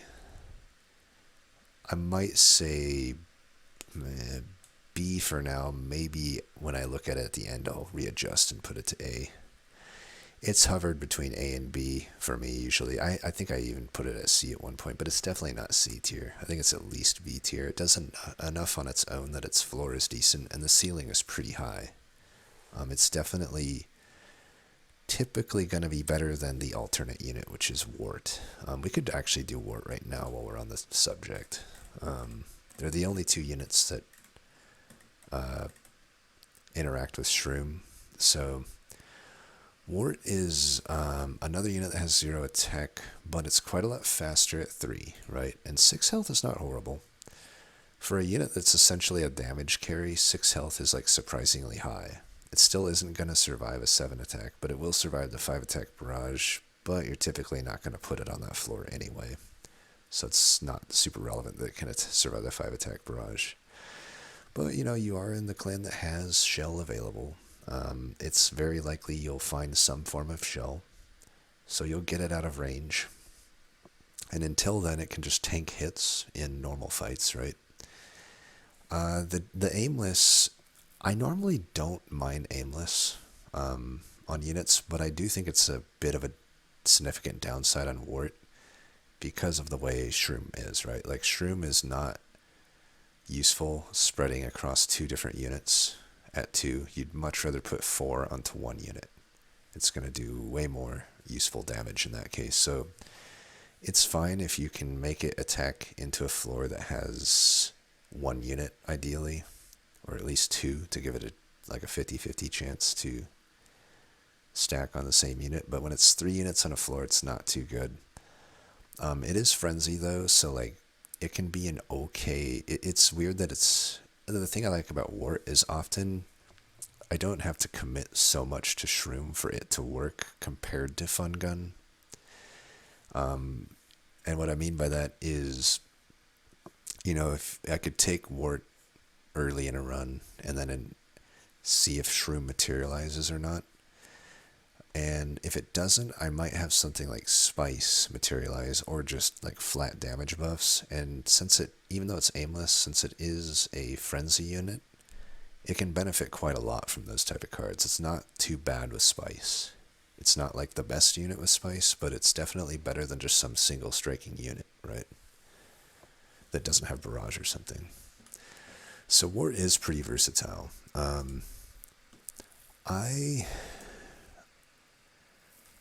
I don't know, like, I don't think it's horribly different than Foxee, and because of that, I think I am going to promote Fungun to A. There are runs where Wort's better than Fungun, though. As I said, if you take either of these early, and if I just, like, Spore doesn't work out, because Spore is not, like, you know, we talked about Shell, and they're very similar. Like, there's only 2 items that interact with Spore, but I don't think the items that interact with Spore are nearly as good as the items that interact with Shellbow, so it's a bit more of a commitment to say, okay, I'm taking Spore items versus, oh, I'm taking Shell items. So, like, the commitment with Fungun makes it maybe a little bit tough. Maybe I put them both in B. I actually don't think they're massively different than each other. In a Spore build, like an all-in Spore build, definitely Fungun is better, but it's not that often I go all-in on a Spore build, and if I don't, I might prefer Wort in a lot of cases, because the run can be just fine because it's a multi-striker. You know, I don't need the Spore component, and I can just scale it as a damage carry. We'll see. I think they're all maybe B tier. Sounds about right. So Groff. Okay, here's one I think we're going to maybe have ruffle some feathers on. I think Groff is one of the worst units in the game, if not the worst. It's funny that it's right next to Hazeblazer, because that would be the other contender. I feel like I can do more with Hazeblazer than Groff even, to be honest. But they both round down to being completely useless in my eyes. I talked about Devicro often being like win more. And absolutely I think Groff would be fitting the win more category. Sure, I have 5 attack by 2, so I can do 10 when a unit is sacrificed, but like, this unit only has 5 health in the Shademancers, where that's the most liable. That's the worst time to have a low health unit, right, is in the Shademancers, because they do not have Acorn, they do not have Ink. AKA, they don't have good ways to mitigate that risk. They have basically Soulbound Skull is their way to mitigate it. Kill the jailer from the get-go is their way to mitigate that. So if they don't have that, then a unit like Groff isn't going to do much for you. It's going to die to Barrage in 1 hit. It's going to die to Aimless in 1 hit. Even with a little extra health, it's just barely even approaching being tanky. This unit just needs more health to be useful, in my opinion, because the damage component is fine, right? 5 attack, and if I can trigger sacrifices, it hits twice, and that's fine. There aren't many flat attack buffs, but it would be really good with Skullmist T, so like, you'd definitely be double dipping there, right? It's good to have Skullmist T with this, because you're attacking twice, so you get double the benefit. It also isn't aimless, so it's predictable in what it can do, but it's like, I don't know, it dies to teeth still, because it has no health. It can't tank hits. It can't just like sit there and be a tank. It's pretty clearly defined as a squishy damage carry. 5 isn't horribly squishy, right? But it's definitely not great. Like, it's still dying to most stuff in the game. And it does not really use many charms very well. It would definitely use some of them, though. Like, the Barrage one would be nice. But it has no cooldown, right? So some of the cooldown related ones aren't going to work on it. You can't even use like a Blaze Tea on it.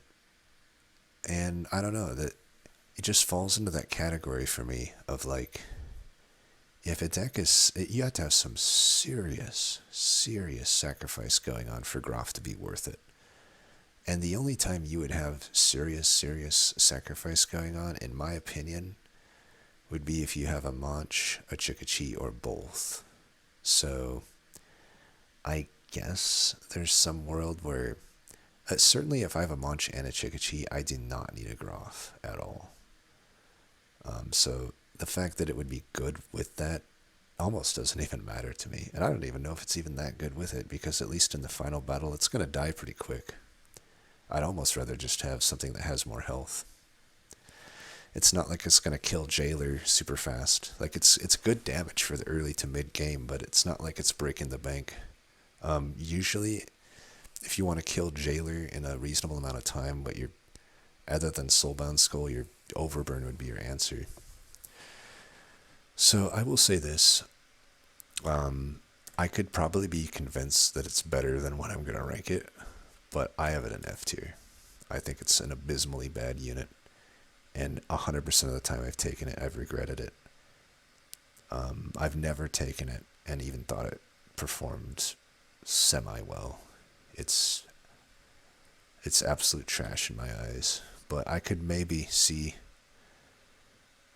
some runs, maybe, with Chikichi and some good sacrifice that maybe it's worth taking. But I really don't think it could ever get above D or C for me.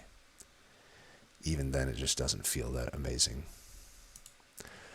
And then Hazeblazer, this is kind of the de facto, like, worst unit in the game in almost everyone's list. I'll probably come across people that think Groff is okay, and I'm sure they actually have a decent justification for it, but I have never, ever seen anybody say that Hazeblazer is okay. I mean, it is so bad. And it's because of the take 2 health. Like, that is such a massive downside. By far, of any unit on here, it is the most massive downside, and it's not even close. It's not even close. You know, there's a lot of units that have some attached downside here, but nothing comes close to taking 2 health from your allies. It's not even like, it'd be one thing if it was like, oh, it damages your units twice. Or sorry, damages them for 2 health. At least you could heal that back. This is just taking 2 permanent health from them. That is so hilariously bad. So hilariously bad.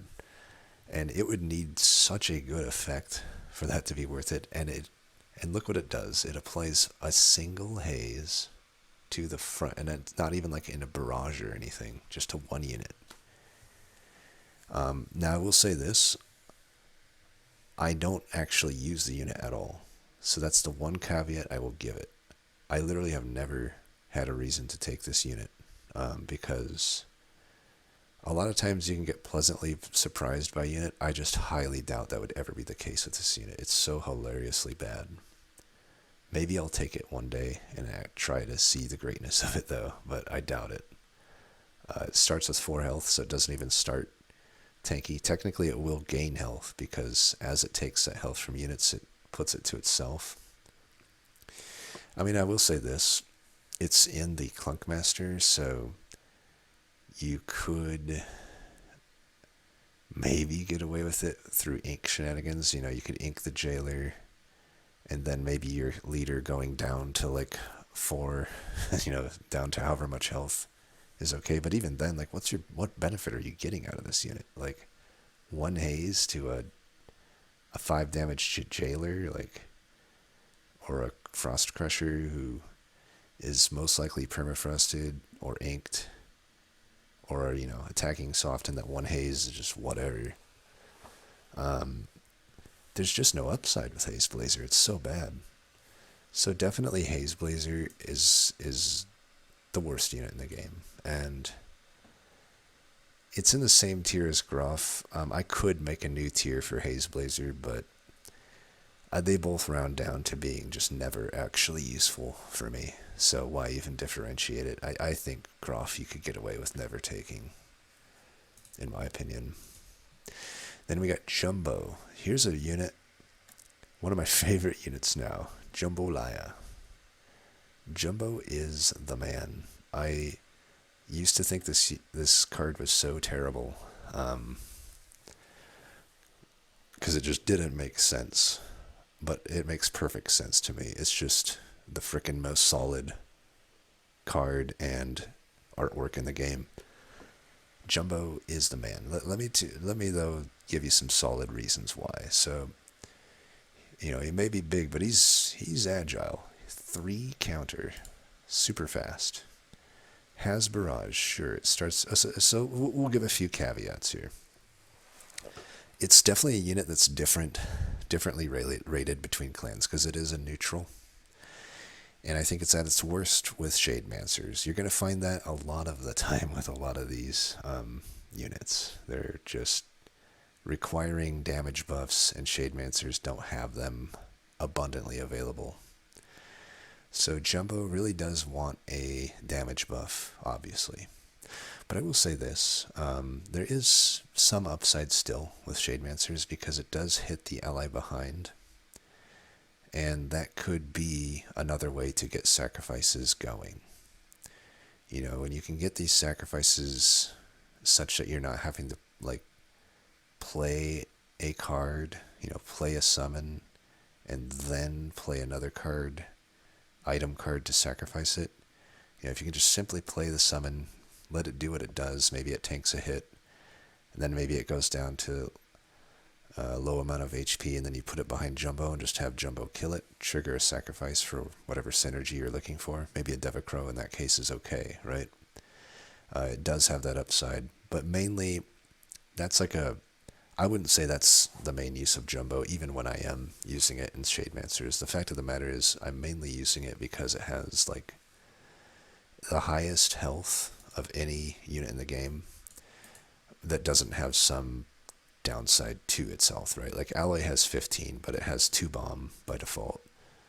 Bom Bom has 20, but it does 6 damage to itself when it attacks. Jumbo doesn't have anything that actually hurts itself, right? Its only downside is it hits 1 ally behind, And I'm telling you right now, this is probably what scared me away from the unit, is that it hits the ally behind. You really, if you've used Jumbo enough, you understand that you almost never have to do that. You can simply put the unit in the back, and it will never hit a unit, right? Or you just put it on its own row. Or you know, as long as you're just not putting it in front of another unit, which is super easy to do, then you never have to worry about it. And in the final fight, unless it is your main damage carry, in which case, again, you can just put it in the back. It's such a good throwaway floor unit. You know, 13 health, that can soak up 2 barrage.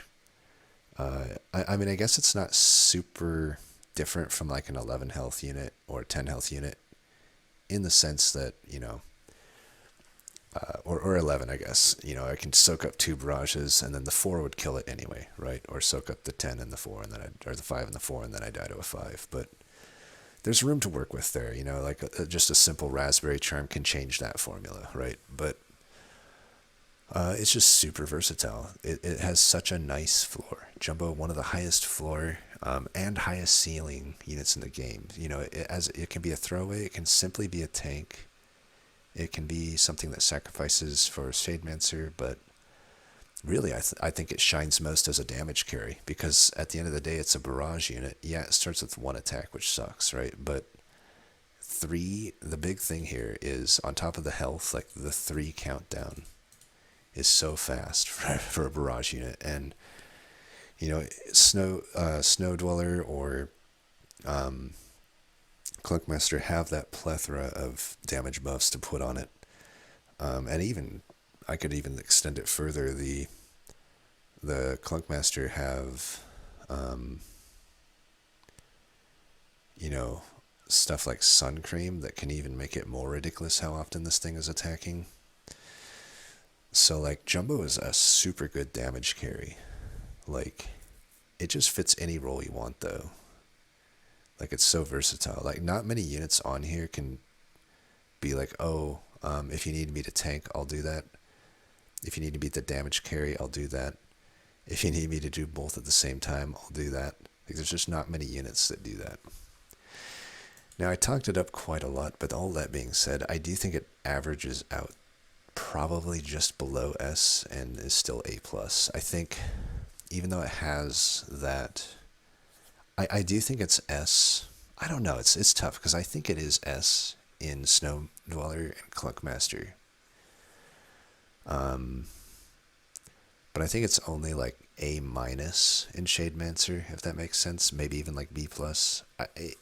I don't think it quite eclipses into the S tier, as good as it is. But maybe.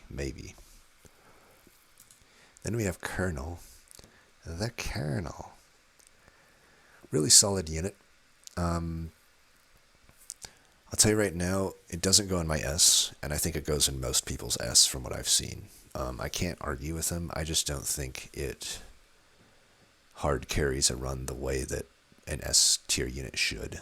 But I do think it's an incredibly solid unit. Super high floor. It's always going to be good. The best case scenario is that it's feeding a Chompom, obviously, but it could feed anything. You know, it turns any sort of squish unit, like a Yuki, for example, also super good. It's almost better for Yuki than it is for Chompom, because Chompom is probably going to pop off anyway. But a Yuki at 1 health really needs some help, and Kernel is that help. Kernel is great help to that, to get that Yuki to survive, just right behind it. But any sort of little, you know, there's tiny Tyko, for example, you could put behind it. Any sort of squishy damage carry, or even your leader, you know, anything really. Anything's going to benefit from 3 shell. And unlike, it has 2 huge advantages over Lil Berry. You know, it's predictable who gets the shell. It's the unit right behind, so it's not random. But also, it's a fixed amount. The way, you know, fact of the matter is, you don't take huge hits in this game that often. So, as long as you're taking, you know, there's a lot of 2 to 1 to even 0 sometimes damage hits, right? Even a 0 damage hit will allow Kernel to still trigger its shell. But the main downside, I think, is that 8 health, it's similar to Berry. Did I say a little Berry? I meant Berry Sis, by the way. But, it's, 8 health is still tanky enough, but it's not incredibly tanky. I think if this had like 10 health, I might bump it to S, but I do think there's enough situations where 8 health just isn't enough to fully get insane value out of it, but you're still getting great value out of it, right? But it's tough. It's a unit you definitely don't want to get injured, right? So you're usually keeping it around 6 to 7 health. Often you have to take it in and out of battle, and that's fine, right? But it does mean it kind of limits it from being S in my eyes. So while it is a unit I'm super happy to see, I think it's just A+ in my eyes. A lot of stuff in the A+ tier. I feel like we'll promote at least something here to S, but we'll see. Jumbo and Scaven or Biji or Bom Bom would probably be the ones that would be candidates. I don't think Kernel and Chikichi would be candidates. And then we got Kreggo, who is pretty solid. 7 health is unfortunately decently tanky, but not enough to like survive the aimless hit and keep on moving, right? At least 8 health, you survive it and you keep on trekking, but the Kreggo, not so much. That being said, it is in Clunkmaster, so that's less of a downside. And 7 health is pretty good leading up till then. You're able to take some of those big hits or run into teeth, and then you're all right. The downsides of the unit, 5 is pretty slow. 5 cool countdown, and it starts at 0 attack, so immediately it's not doing much. But the thing to remember with the card destroyed keyword is that any unit that dies counts as a destroy, right? So if I kill an enemy, that's a card destroyed. If one of my guys dies, that's a card destroyed. So anytime that happens, you're already gaining attack. So even if you don't have a heavy recycle deck, the baseline of Kreggo is that he's going to scale, and he's going to scale to good attack, even if you never recycled a single card. But you're definitely going to be recycling cards with Clunk Masters. That's just almost always a given. Very rare that you wouldn't be, so most likely this card pops off decently. I don't think he's nearly as good as what I have as the S tier Clunk Master cards, but I do think he's very solid. I think he's just a solid card that most decks aren't sad to see, but I wouldn't put him in the likes of, even like definitely a Skaven is better. I think he's comparable to Folby. I think Folby is more of an enabler and Kreggo's more of a benefitter. Like, if I have any sort of recycling going on, Kreggo's going to do really, really well. If I have any need of recycle, Folby enables that. So you could even argue together they're decent. But I think they're two sides of maybe a same coin or something. I don't know. And then we got Mini Mika. Whoa. Let's not mince words here. This is probably the best unit in the game. And mind you, I'm also saying that regardless of the exploits that I personally don't play with. Maybe I did it once or twice while learning the game, but there is a certain point where so what I mean by the exploits are currently in the game you can crown a card that generates other cards such as junk, right? Or the trash. So like, a card, let's say you get like an intrinsic, or you crown a even like a Proto Stomper, but the better example would be like the barrel. I forget what it's called for some reason. I forgot the name of it. It's just like Bom Bom barrel, right? Bomb barrel. So it makes 4 trash. You could even lumen vase it to make 8 trash, and then it creates all of that trash in your opening hand if you have it crowned, and you can still play it on your cards before the fight starts, and it just seems like an exploit, and I from what I've read of the upcoming patch notes, or at least the future updates to the game that they're working on, they're gonna remove that. So I'm evaluating Mini Mika, even saying that that's not possible, right? Saying that you can't just junk hit Mini Mika a bunch before a fight happens.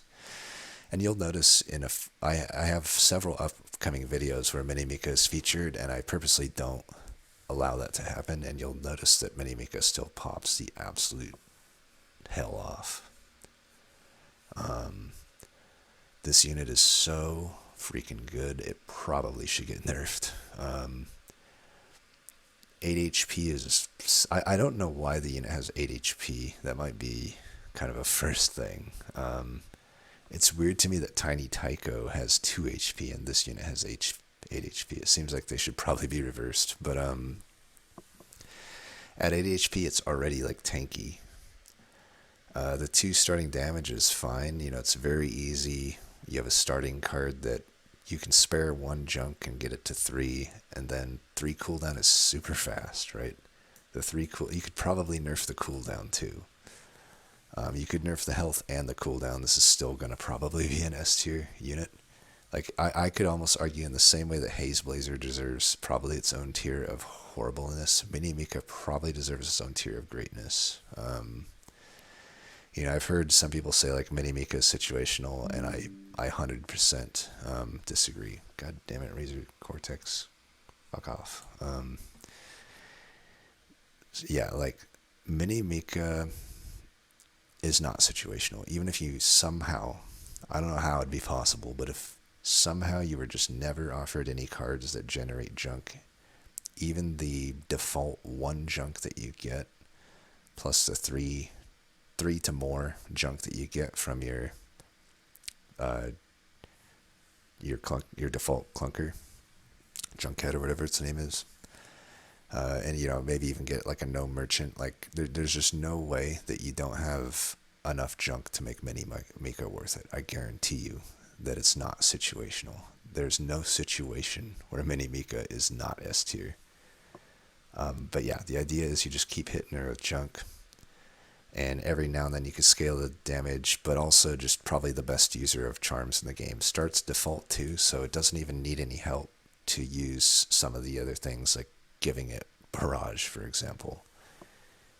There's 10 ways from Sunday you can make Mini Mika broken. Like, choose your own adventure, right? Mini Mika S plus tier. There's no way that she's not.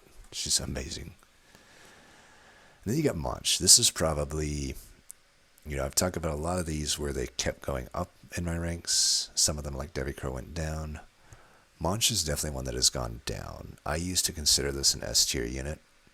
Certainly when I ran it with Chikichi, it seemed that way. And then there was a few runs. I think even feeding it a fallow is decent. Especially if you're running like a little Gauzy as well, because you're getting 3 attack out of it each time instead of 2. But that 8 health is pretty nice to eat, but... the unfortunate thing with Monch is if you don't get a Fallow Mask and you don't get a Chikichi, I should pull Monch up, by the way. Most people probably know what Monch does, but, you know, Monch eats all the allies in the row before it attacks, by the way, absorbing their attack and health. So it can scale out of control in a lot of scenarios, right? But...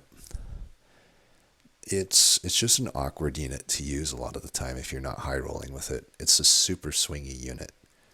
The way I kind of view Monch is you're either getting S tier value out of it or F tier value out of it. There's not a whole lot of in between. You could argue feeding it a Junjun is like mildly okay. I don't think it is. I think that spending a card on one unit, just to get it, like, the problem is, like, you're playing a card that is super useful for other things to just feed Monch, like, 2 attack and 3 health. Like, to me, Junjun Mask is one of the biggest strengths of Shade Masters, specifically because it can chump block. You know, I said there's a lot of attack units that only do low damage, but I probably undersold that there's quite a lot of units that do a lot of damage too, and in some cases they might scale, especially in the end game, to doing quite a lot of damage. And just being able to have a default card in there that can just block it is generally going to be more useful than giving 2 attack and 3 health to Monch. So like, I really don't think Monch is amazing outside of Chikichi or Fallow Mask. And I could even argue that arguably Fallow Mask is still better on its own than feeding it to Monch. I don't know for sure. It's hard to say, because it's a lot of health to give Monch, but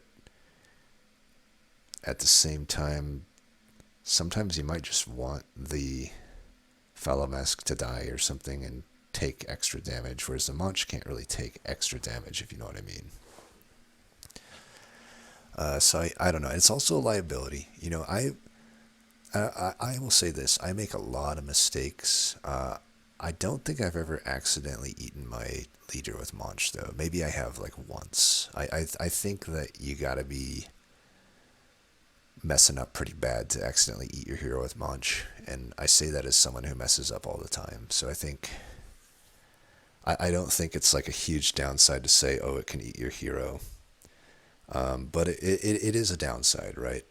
Because it does limit where you can position Monch on the turn that it attacks. If it's definitely a unit that will slow your run down and make you think 3 times as hard as you would otherwise, but I don't think that should be a massive knock against the card. You know, if you're ready for a Monch run and you're up for it, then it's probably going to be okay, right? So I had it in S tier.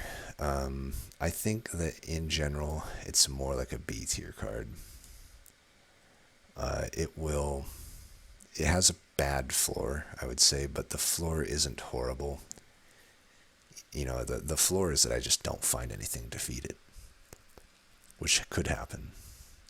You know, there's the best targets are going to be Fallow or Chikichi. That's the ones that are going to give you health, particularly, and also some damage. Unfortunately, all of the other Shademancer's summons, aside from Junjun, which you start with, they're only giving you health or attack. You know, you're like copying an enemy at 1 health. So like, you can scale this attack pretty well with that card, the Shade Mist or whatever. That's the Shade Mist.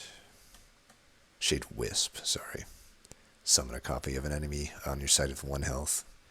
So you'll only feed 1 health to Monch, but you could feed it a lot of attack depending on the situation.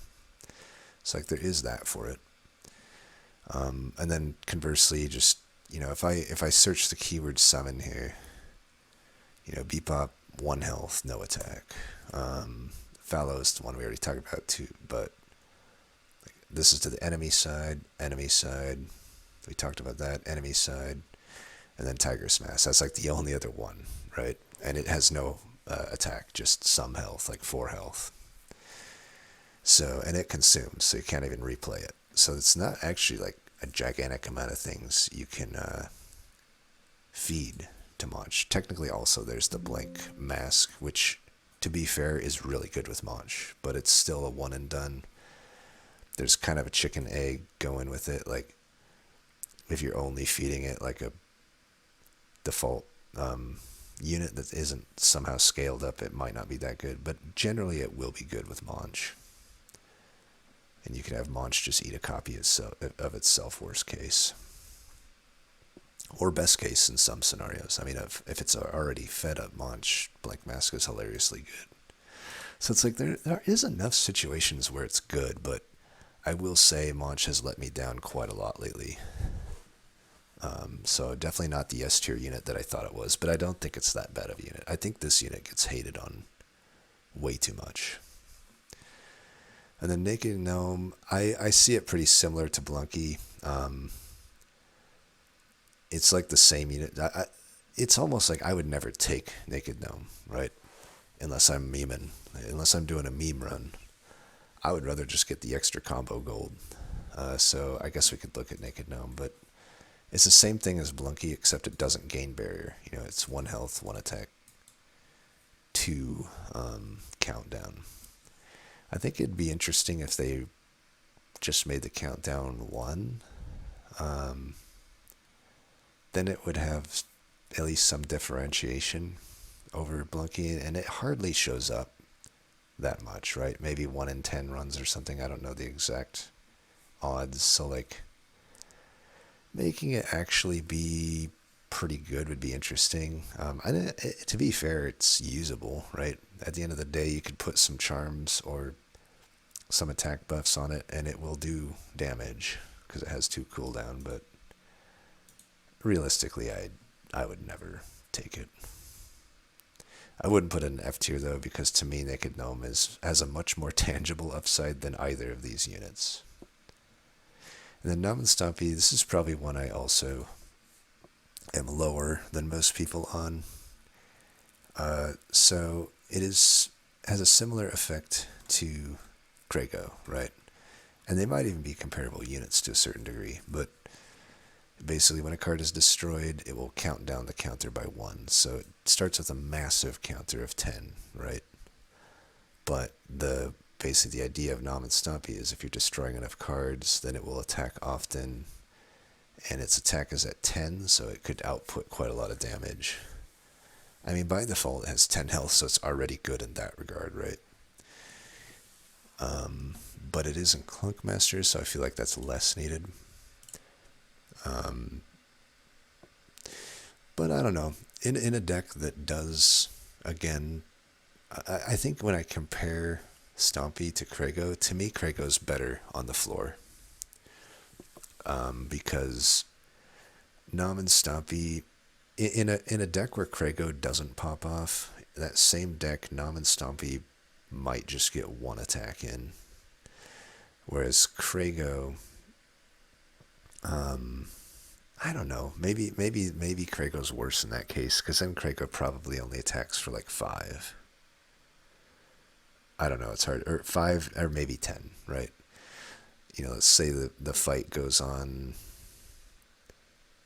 10 turns, but Nom Stompy, I don't know. It's hard to say, right?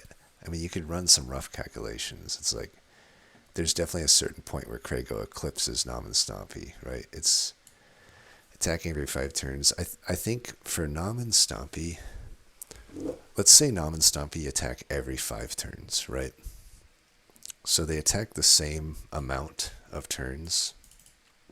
And we're basically saying within 5 turns, we're getting 5 destructions through whatever method, right?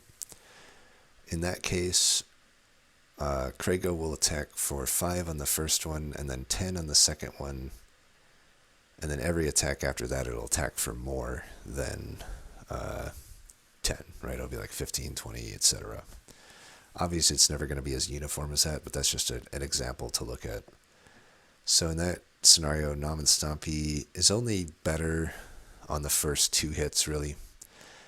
And it also matters if the actual 10 damage was relevant or not. Against most enemies in the game, that's going to be overkill. So with Kreggo, it's like you're basically still probably doing enough damage with your first hit in that scenario to be about as relevant as Nom Stompy's first hit. And then by the time the boss rolls around, Kreggo is definitely better, right? Because Kreggo is doing way more damage. But Nom Stompy, at the end of the day, at least still has the health advantage. So there's definitely runs where Nom and Stompy might be better than Kreggo, but I think most generally Kreggo is better. I think they're about the same at their floor. But if it's a deck that destroys enough cards, I think Kreggo is better personally. So for me, Nom Stompy is like a B tier unit. Solid, it's 10 health, so at the very least it can tank. If you are a Clunk... And here's another thing with Clunk Masters. You know, I don't want to always discount some of this and be like, oh, they have ink, right? They don't always get Bink. And if they don't have Bink, then they only have the starting ink card, assuming they didn't get the ink charm. And if that's the only ink they have, you can't reliably silence a lot of the stuff in the game, right? You're still probably going to have to deal with Barrage or Aimless or a Jailer, right? You can only ink so much if you don't have Bink. So it is still, like, in that sense, Nom Stompy is still a fine throwaway unit if it needs to be a throwaway unit. And then we have Pootie, probably another one that I'm quite lower than others on. Pootie is a weird unit because much more so than, like, Pootie isn't really a unit.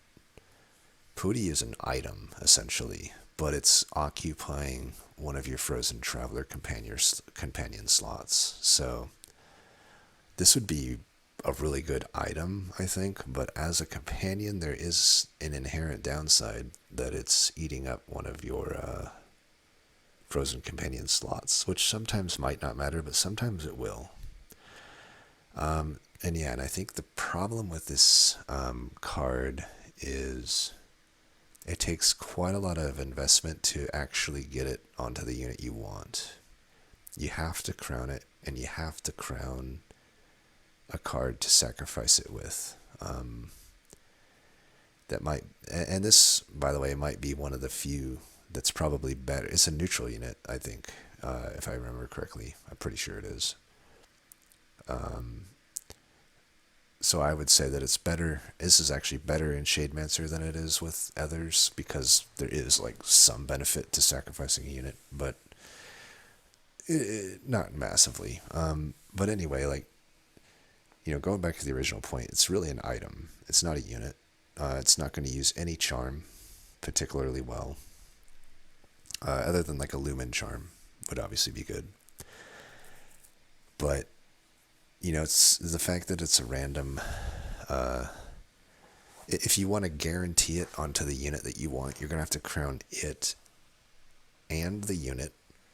That unit might be your leader. Best case scenario, it is your leader. But if it's not your leader, then you have to crown the other unit as well. Then you have to crown a sacrifice card as well. Like, and I say sacrifice, that could be anything. Like, that could be a gear hammer, right? But essentially something to kill the Pootie with, because then you have to put your unit down, then put the Pootie down, then kill the unit. That's 3 crowns you're dedicating to basically get a frenzy here. And I will admit, sometimes that is game winning. So I'm not saying there's not a ceiling there that is not realized, right? Something, this could be something like a Nom Stompy, for example, or even, what's his name, could be really good with that, or a Monch. There are a lot of units that have a single big hit that certainly benefit from that frenzy. But like I said, it's quite an investment. It eats up one of your Frozen Traveler's slots. So this is really only best when you're building tall, right? You're not building wide. If you're building one single unit to handle most of the damage, Pootie will shine. Otherwise, it's like, you could crown it and not do a sacrifice card, but then you're really leaving yourself at the whim of RNG. So say you put it down and you don't really want it on your leader, you'd rather have it on a companion. You're just not guaranteed to have it get there if you want to let, like, an enemy kill Pootie, for example. So I think it's quite a lot of investment that isn't always going to actually give you much payoff. Like let's say a lot of the good damage carries in this game aren't really, like, they already have, like, Frenzy, so adding another Frenzy to a Foxee or Fizzle, for example, might not be a huge benefit. Plus, if they are these squishy things, even like, a Yuki could use the Pootie one pretty well, but also Yuki has 1 health.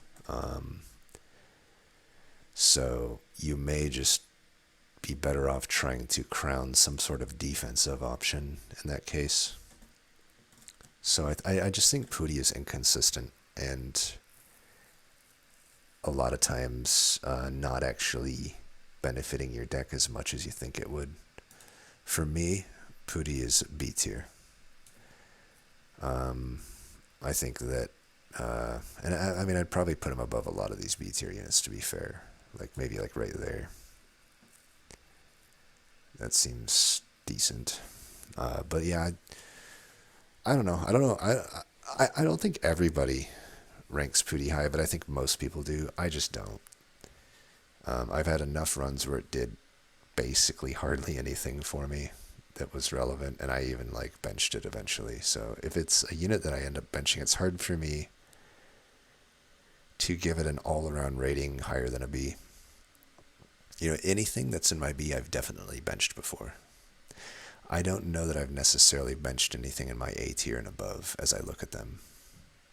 Like, even a big berry would be hard for me to bench. I think maybe I've benched it once on a super high roll run, but most likely it's just going to be a fine throwaway unit. Maybe a Kreggo once in here and there, but I've definitely benched everything in this B tier multiple times before, because they just didn't work out. Maybe not a Fungun. Maybe not a Fungun. Maybe Fungun is A. I don't know. I did say I might push him around a bit. I think Fungun might be A as I look at this. I think that 10 health is a pretty big benefit. Yeah, I think Fungun is A. We're promoting him. Pyra. Here's a unit I'm probably higher than most on. I don't think it's like a great unit, but I do think it's a good unit. I think it does what it does, and it does it decently well. You know, it has 8 health. That's a good... That's baseline good, we'll say. I think 8 is the minimum health to be considered healthy. It has no attack, though, and not just none, but it's like 0 attack, so that is bad, but not always bad. It's not always bad. Here's my example of when it's not always bad. It's not bad when there's teeth, and it's also not bad in Combat 7 when you have the enemies that can apply haze. So, like, Burster is the name. I always call him Hermit Crab, but, you know, it applies... I think that's wrong. I think it only applies 1 haze, but, you know, the fact of the matter is it applies haze, and if your unit can't actually attack anything, then there's literally no downside to it. So, in that regard, Pyra is an okay tech into that fight, and since you're going to face that fight on roughly 50% of your runs, depending on variance, right? But there's only 2 choices of combats there, right? You're either getting that or the Warthog fight. You know, that's a great unit. At 8 health, it can tank every single one of those Hermit Crab's hits and probably live. And you'll never have to worry about haze. But that, and I think that's decent, a decent benefit for the unit. But, you know, it also just doesn't have a gigantic ceiling, I would say, but it has a pretty good floor. I think the worst, maybe not a good floor. I think maybe the floor is not amazing. The floor is that it's just, you only have a single striking unit that doesn't have anything like Barrage or Frenzy. In that case, and then on top of that, you don't have the clunker that allows the spice to remain. But that's a lot of things to miss on. Most likely you're getting 1 or more of the above, and in those cases, to me, Pyra is actually the best spice card in the game. If I'm being honest, I think this is the best spice card in the game. If spice is going to be a thing, Pyra is a great way to enable it, because Pyra is just kind of solid on its own. And the main downside, I guess, is the 5 cooldown. Like, I'll admit that kind of sucks, but at least you're in a clan that has Sunset Rods, so if you really needed to, you could speed that up a bit. But yeah, I think Pyra, 6 spice is quite a lot of spice, all things considered. And it's especially a lot if your spice is going to persist with the clunker. But even if it doesn't, adding 6 to a barrage, I mean, that's like a bomb, almost like as much as Bom Bom gets on its barrage attack, right? So you add that to a jumbo, for example, and it will, you know, as long as I can line up the 5 count with a 3 count here and there, like, it's basically a bomb hit that doesn't hurt itself. And any barrager for that matter. Leader, it works with a lot of leaders, I've noticed too. You know, if you have any frenzy, it'll be great too. Foxee, it's great with Foxee. So I think Pyra is somewhere between A and B. I don't know. It's hard for me to put her in A. So I think I'll settle for B for now. But I think she's definitely like B plus, A minus. Then we get to Shelly. Shelly is probably one of the largest sufferers of the final fight, basically. You know, when we look back at the enemies, kind of like what I said at the start of the video, like on-kill effects just aren't that enticing. Outside of, you know, helping with some of the other fights, but certainly in the final fight, it just doesn't do anything. You know, these 30 health is the lowest health you have. There's no reinforcements. There's no token units. There's just like, there's no space to get a kill. And on top of that, you're in Snow Dwellers, so you're especially not going to get like with Snow Dwellers, probably more so than the other two clans. By the time you've killed one unit, it's over. Like, you've won that fight, most likely. So, like, Shelly just is literally useless in that fight. And at 4 health, it's not going to soak up any hits. At 1 attack, it's not going to deal out any damage. Shelly's not very high on my list, even though technically she has a very cool enchantment on all the other fights. This is why I kind of hope that, it probably will never happen, but I do kind of hope that they add some variety to the final fight eventually. Specifically because a card like Shelly just suffers so much from that. Like, I love the final fight the way it's designed, but I could see it getting a bit stale eventually if that's the only fight that shows up every time. It would be cool if there's other variations of a true ending that shut down different strategies, right? I am fine with something like Shelly getting shut down. I just wish it wasn't on every run. You know, if I had and I would want advanced knowledge at some point of what's coming so I could prepare accordingly, right? It'd feel worse if it's just complete RNG, but, you know, the fact of the matter is, with the way the game is right now, there's just no reason for me to take Shelly, really. The main thing that I can give as a benefit to Shelly, though, is that she is pretty good leading up to that final fight, but she's actually so useless in that final fight that I don't even want to put her at C. I mean, she's probably one of the worst. Like, she's worse, definitely worse than Blunky. At least Blunky can tank 1 hit. You know, like Shelly can't even like go on the throwaway or even the main floor and tank like the problematic hit and survive. There's just not much upside with Shelly.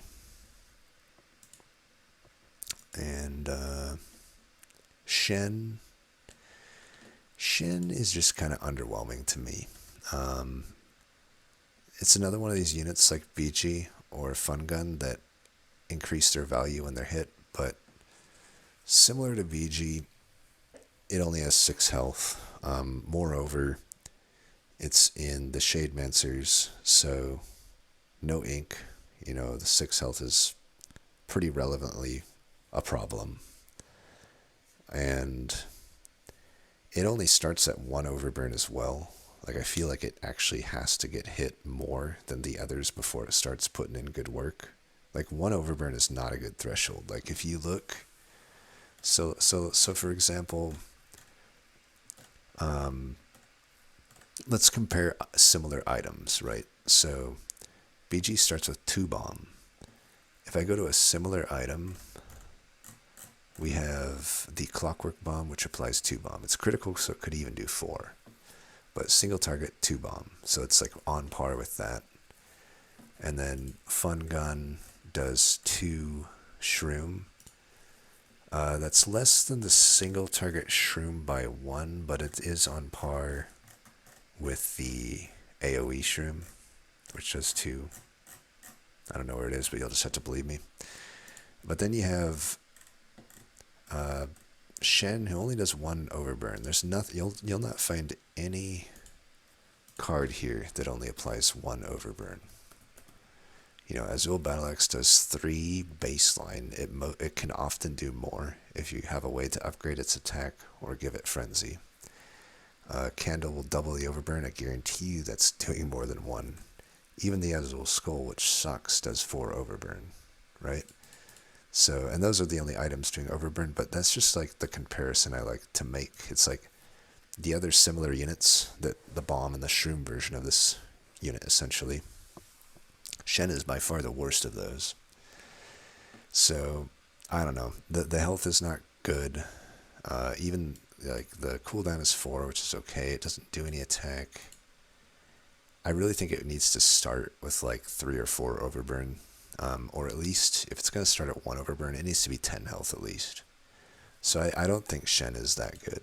And I think people are absolutely out of their mind when they say that Shen is better than Vesta. I think they're objectively wrong there. That's like bonkers to me. I think like low C probably, it's probably around Dimona, I would say.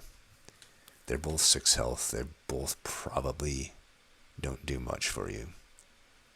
It would be pretty hard for Shen to apply a relevant amount of overburn. And then you got Snobble. I don't like it. It's weird that it's neutral as well. I don't know why this isn't a Snow Dweller card. Same with Snoffle for that matter. They're both neutral, which is weird to me. I guess maybe there was just too many class-specific Snow Dweller cards already. But Snobble's just, I don't know, there's not much upside here. It's 3 health, which is horrible. It's one of the lowest health units in the game. 2 attack, nothing to write home about. 4 speed, again, just standard. And then apply snow equal to the damage dealt. So 2 by default, and there's not many runs I've had where I took a Snobble and leaned into it hard enough to ever get anything out of it. Like, theoretically, there is, I guess, at least some upside in that it can, if you somehow made it do a bunch of damage, you could do that with Spice, I guess, but again, it's not a Snow Dweller card, so we think of this card and what does it give to a Shademancer, for example? Not much. What does it even give to a Clunkmaster? Still not much. Even the Snow Dwellers, I don't think it gives much. So to me, it's just like a D tier card, like bottom of D. Probably better than Bonnie, I don't know. I will say, when the choices are just abysmal, I will sometimes take Snobble, and it will be okay the early on in like the 2nd or 3rd fight, just because it's applying snow. It's basically just doing Snoof's job at that point. But it certainly is not great. It's basically like adding a Snoof to your deck. Not really any better or worse.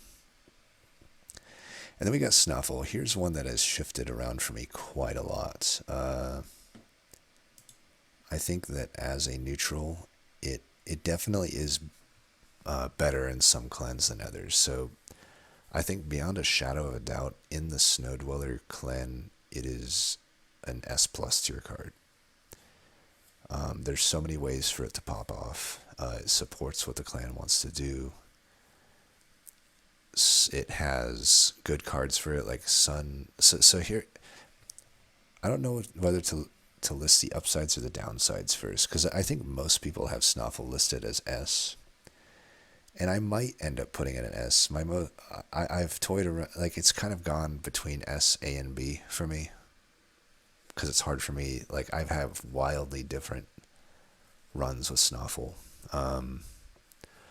So let's say what some of the bad things are. I think it's not very good in Shademancer. I think that, well, it's okay. I take that back. It's good in Shademancer, but it's not like S. I think it's like B to B+, maybe A- in Shademancer. The 4 health is definitely a big downside. That's not very tanky at all. And Snoffle really benefits from being able to use the cooldown steroids. It has 4, so it's just kind of a normal cooldown. But it wants to probably hog up most of your like things like Sunset 2-2. I should pull up these items so you know what I'm talking about. Or the Sunrod. So, Sunburst 2-2, sorry. So, the problem with Sunburst 2-2 is it does 1 damage. It's the same thing as Sunrod. It's the Shademaster's version of this card. But it does 1 damage. So when a unit only has 4 health and it wants that played over and over again, that is a problem. It's also the Shademaster's. So, same problems.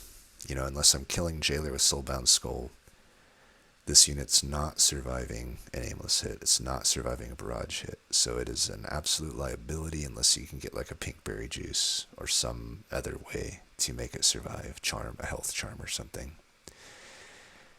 So, like, I think there's definitely downsides that get overlooked with this unit. Particularly when you're not in Snow Dwellers. I also think that Clunkmasters have some issues. The 4 health is less of an issue with Clunkmasters, because again, ink. But I don't actually have... I have 1 card for it that's really good in Clunkmasters, and that's going to be Sun Cream. You know, I can get this thing just applying at snow more often, but you know, downsides are at least Snow Dweller and Shademaster have these default counter steroids that work on it. You know, Sun Cream doesn't come by default. By default, you get the Sunset box, Sunsong box. And this is the problem here. Because it increases attack by 1, it is not allowed to get played on Snoffle. So you don't actually, by default, have a way to get the counter down and reduced. So, in my opinion, I think for both...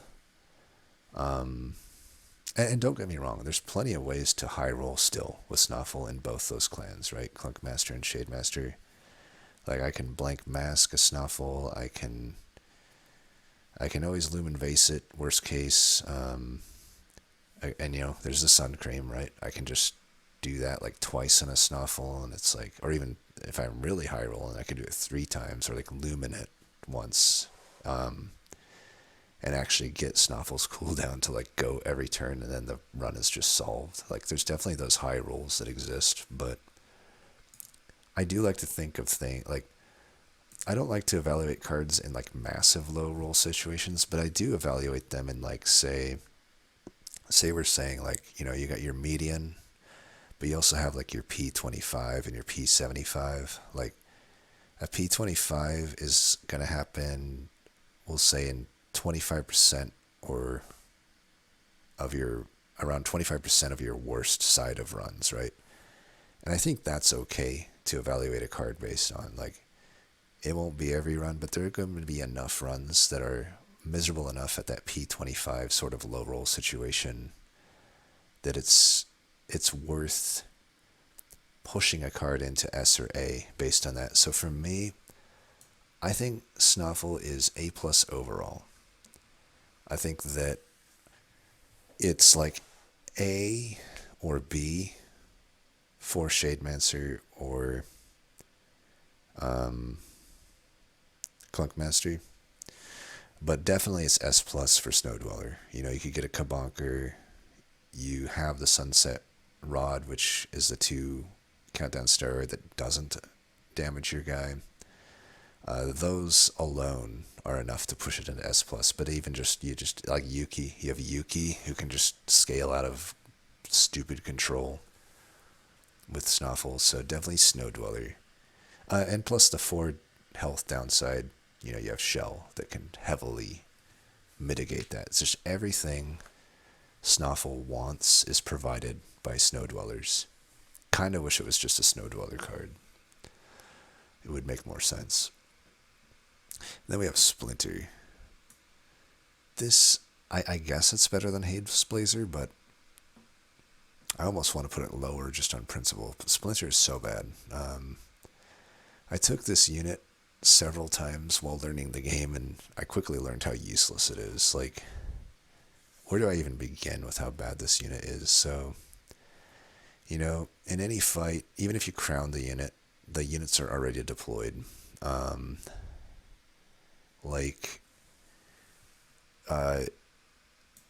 Most of the enemy effects are not beneficial to you. Sometimes they are, but even if they are, your chance of actually getting the one you need are way too low for Splinter to be worth it. Because it's like, you know, putting this, I guess it could be fun to play Splinter. I can get that, but like if I'm actually tryharding and I want to guarantee consistency from a unit, Splinter absolutely does not give me that.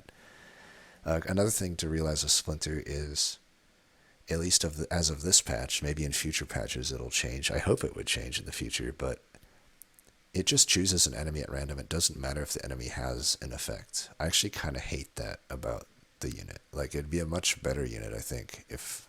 So, for example, like, you know, any one of these enemies that just don't have any text. So, like,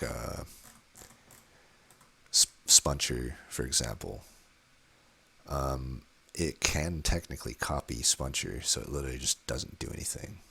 I've had that happen several times. So, like, I've played around with the unit enough to know how unreliable it is, and Wildfrost, you know, and, you know, again, I'm trying not to say this to be like a brag or anything, but I have quite a big streak currently, to the point where I'm like, I could probably go to 100 if I really tryharded. But I know I won't, because I'm sure I'll make a mistake in the actual combats and just die. But I guess what I mean to say is, like, I kind of know what it takes to win, and more importantly, what it takes to not lose in Wildfrost. And Splinter embodies the antithesis of what it is to not lose. You just cannot risk having a complete dud on a fight where you really don't want a complete dud. So Splinter, I guess, could be a Hail Mary in some scenarios, but yeah, I just don't. I don't think it will ever be a net gain for you. And even if it is, it's just too risky. It depends on your playstyle, though, right? If you're not going for win streaks, maybe Splinter's okay. But for me, I'm just trying to win streak as high as I can. Splinter is the worst card ever for that. I think even Hazeblazer is arguably better. At least I can see a weird situation where I could take a Hazeblazer. I mean, Splinter's like a literal liability to play in a lot of cases. We have Taiga. This is probably another unit I'm not as high as most on. I do like it, but I just don't think it has enough health. I think for a unit that entirely depends on getting hit, it's a little slow, and it just doesn't quite have enough health. But that being said, I only say that it doesn't have enough health or speed to make it S tier, is what I mean. I'm not saying it doesn't have enough health and speed to work. It certainly works. Taiga is a unit I'm never sad to have. It does suffer in a few fights, but it also shines in quite a few fights. You know, we talked about the Haze fight. It shines there in a big way. But at the same time, it's not good against units that do a ton of damage, right? Because 8 health is not going to work there. It's really mainly good against the units that have low damage and attack often. You know, Makoko, Gromp. I think Gromp is the name of that one unit, right? What is it? Gromble. Yeah, Gromble it's decent against. But Gromble has a lot of health too, so it's like early on it's still not that good against Gromble, because like two Grombles would definitely outpace a Taiga, right? And I think another problem I have with Taiga is it's specifically in the Shademancer clan, who don't really have any heals by default. They do have the Berry 1 HP buff in their default deck, but that's pretty lackluster. Like, Taiga wants big single target heals. But I don't know. Even like I still don't know that Demon Heart is working here. You kind of need a Palm Juice and a Demon Heart for Taiga to really pop off, in my opinion. Or just Palm Juice. It's almost like I'm not sold on Demon Heart either. I think a lot of people like Demon Heart. That's another discussion for another day. But yeah, I think Taiga to really pop off needs Palm Juice. You can keep recalling it and bringing it back, but that does limit how much teeth you're going to get on it. It kind of needs to stay on the board if you want to actually get it the teeth. So for me, it's like A tier. I could never say it's worse than A, but I also can't really say it's better than A. I would probably, put it somewhere in between Folby and Kreggo.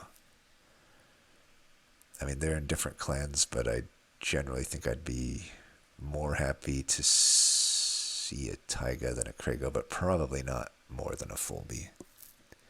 I think Folby's pretty alright.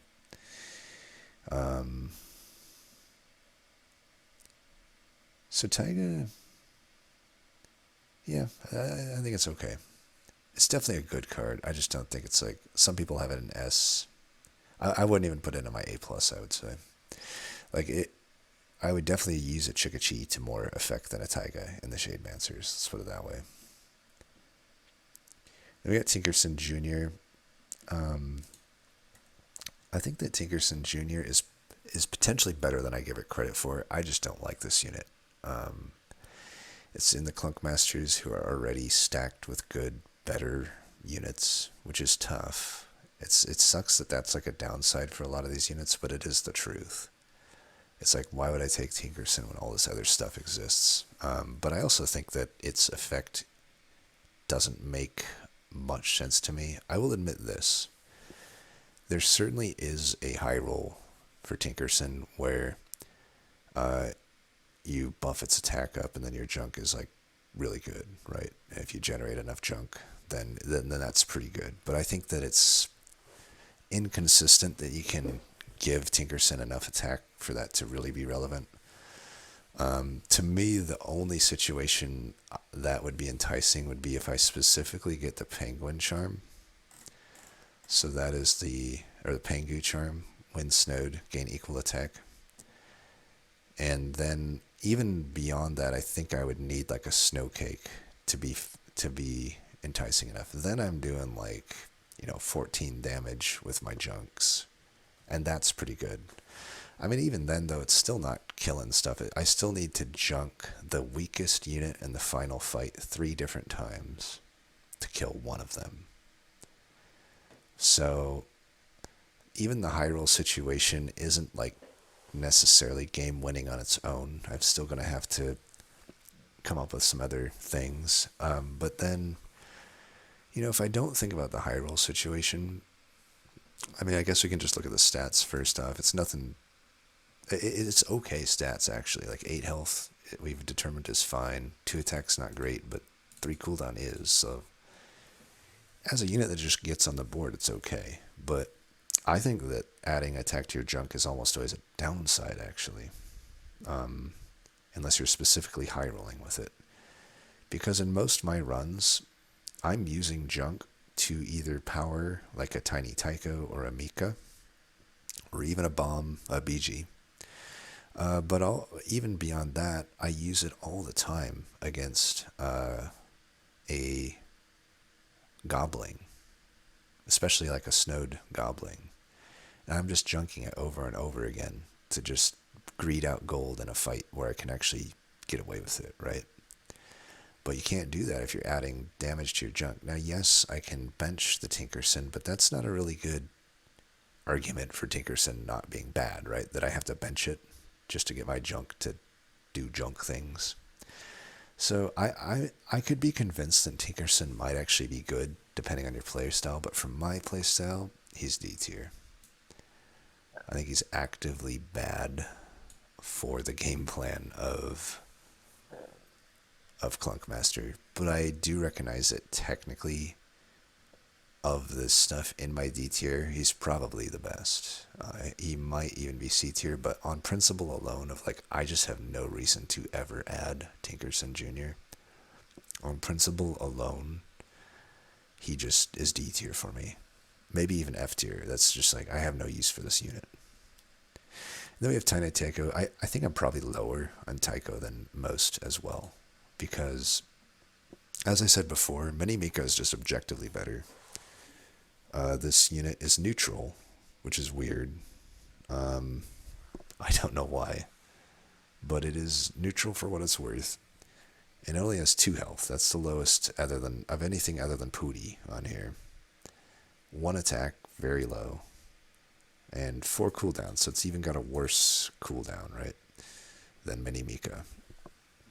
And it does technically start with 2 Frenzy for what that's worth. I don't think it's worth that much when you only have 1 attack. So there's quite a lot you need to be able to get Tiny Tyko going outside of the Clunk Masters. I think with the Clunk Master, Tiny Tyko is obviously at its best, but it's just like an objectively worse version of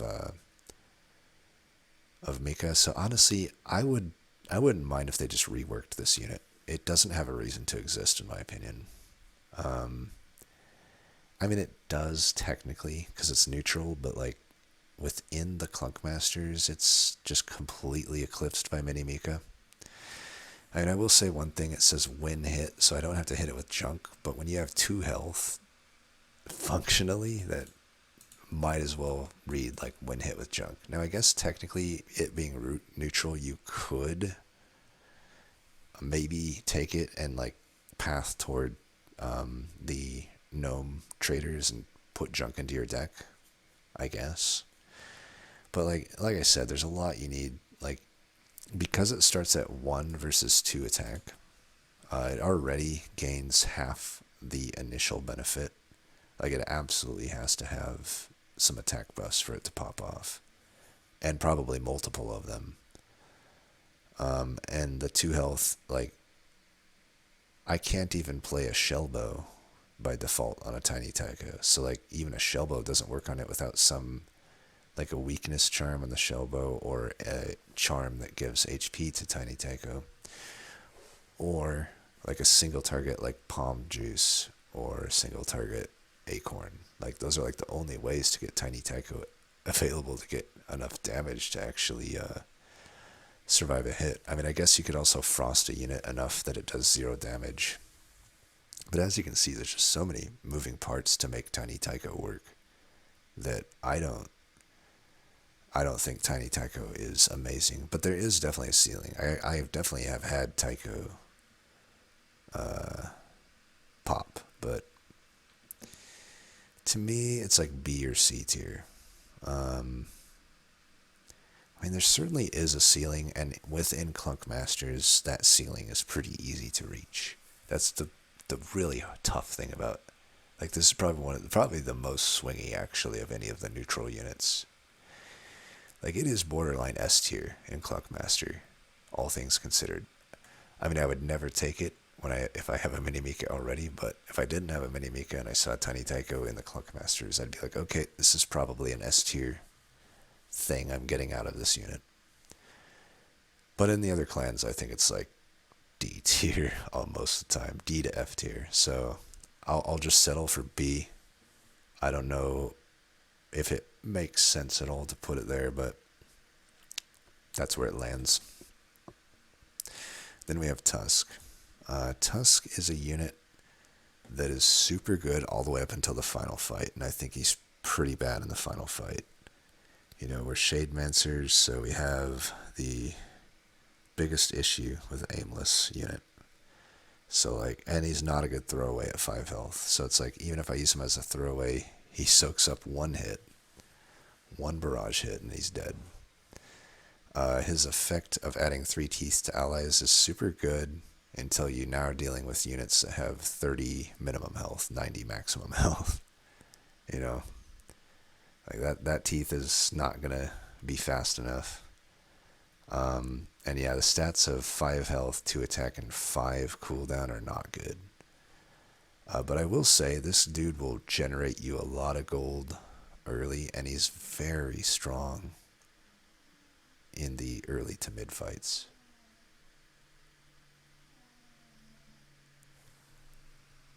One second. Okay, so yeah, Tusk. It honestly is very, very powerful though. In the first few fights, gets you a lot of gold, solves so many fights. Like, it solves Makoko, it solves Infernoco. You can keep summoning units, and they do damage. It's just such a shame how much this unit completely falls off in the end. It feels a little hypocritical that I would probably rank Tusk decently and yet not rank Shelly decently. And I'll admit, maybe Shelly deserves a better rating than D, because really, they're both of equal use in the final fight, which is to say they're not useful in the slightest, but I think Tusk is so powerful up until that final fight that it still gets an okay rating from me. I think it's a B, honestly maybe even an A tier unit, but I think maybe top of B. I think that it provides quite a lot of damage, which is quite nice. Then Van Jun, here's another unit that kind of has gone downhill for me. I had a few really high roll situations with Van Jun early on that had me thinking it was a good unit, but I think consistency-wise it's pretty bad. 6 health is not good, 1 attack is not good, 4 cooldown, whatever. The fact of the matter is, as we've outlined before, Shademancers have the hardest time applying attack buffs. So the fact that it adds the current attack to your summoned allies, we'll get to that in a bit, it's like generally just not popping off. Now there was one run where I kind of talked about the Tinkerson Pengu charm.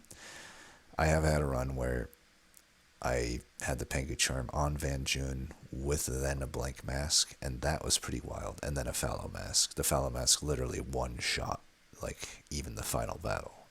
So like there is crazy high roll opportunity with Van Jun.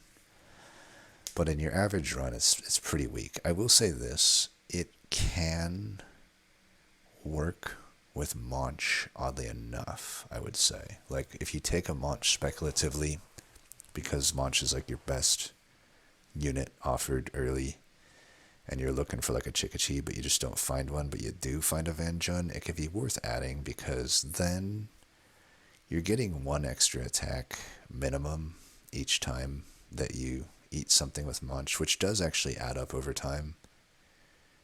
It might be just enough to push it from being like borderline not good enough to good enough in both cases. And especially if you end up with a Skullmas T, then Van Jun is great in that scenario. But even with a Skullmas T, my problem with it comes back to like just my problem with the summoned, the pool of summoned allies is like not many of them actually attack. You know, if we go back to this, you know, if that one does not attack, this one does attack, and this is arguably the best Shademancer card anyway. This is default. Yeah, you have it, but it's just default. The only way you can get more is if you either Shade Clay or find a Shademance or the duper. Then most of the other summons just summon to the enemy side. There's this one, I guess, but the Shade Wisp is gonna have attack anyway. And there's Tiger's Mask, who does not have any attack. So it's like, I don't know, there's just not enough stuff that actually... Maybe if it added the attack to all your allies and not just the summon allies, this could be better, but the fact that it only goes to your summon allies is pretty weak, in my opinion. That being said, there is a huge ceiling with this card. I just think the floor is pretty bad, but it still has application outside of its super high ceiling that I probably would put it in C tier. It's like borderline D tier, but I think C tier makes sense. When I look at the D tier, when I think D tier, I'm like, it's mostly always going to be useless, and sometimes it can pop. Whereas Van Jun, I wouldn't say is as useless often as the D tiers are. I think Van Jun has popped enough for me that C tier is warranted, but it's certainly not great. It's probably better than Firefist. It's probably better than Shen. I don't know that it's better than Dimona, though. I guess it technically has some synergy with Devicro as well, but that would be a rough run if you're relying on Van Jun and Devicro. It would be a rough one. Now here's a unit, Vesta, that has gone up for me over time. I used to think this unit sucked. I actually think it's super good now. And honestly, it's like I almost, it might be one of the best Shademancer companions. The problem with this card is that it really doesn't do much in the early to mid game unless you really high rolled Overburn early. Usually it may not even relevantly do any damage. So that's the main weakness of the card, but I think late game it's one of the best cards in the game. 8 health is a fine place to be at. 0 attack obviously is rough, but 4 cooldown, it hits often enough, especially when the thing literally doubles Overburn. So the thing is, there's a lot of Overburn cards or effects in the game, and you'd be massively low rolling to not get Overburn. As hard as it is to miss on Shell, it's even harder to miss on Overburn. So to not get any Overburn at all is almost an impossibility on a run, but it could happen technically, but it's not enough for me to rank the unit down at all. You're almost always going to have some form of Overburn on a run. Now, how much you have of it, I don't know, but most likely you're going to have some form of it. And doubling it, even if you start with bad Overburn, is going to eventually be good. And in a fight like the final fight that lasts so long, right? Like a lot of these fights just last a very long time. And, this, I say final fight, I mean this fight, right? Vesta's just really good in that fight. It will, every 4 turns, and it has a large health pool. You can 2-2 it a few times if you aren't worried about the aimless hit, which you probably will be, but it's worth noting though, it survives the aimless hit, so that's why it's so versatile, right?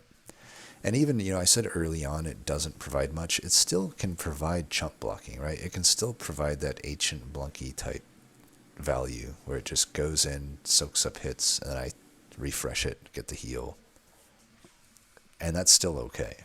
I can let the other stuff do the damage. I start with Tar Blades, so I know I have enough damage to get through the early game, even if it's only with Tar Blades. But, yeah, it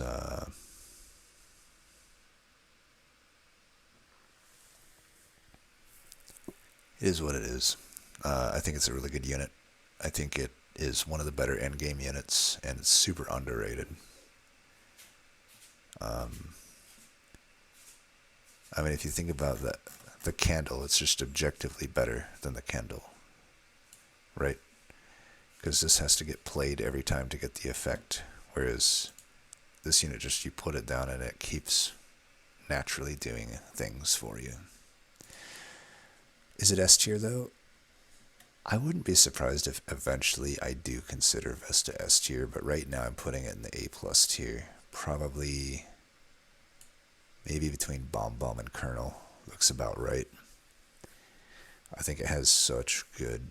It's just a win condition. It's a consistent win condition in a clan that is desperate for win condition in that final fight.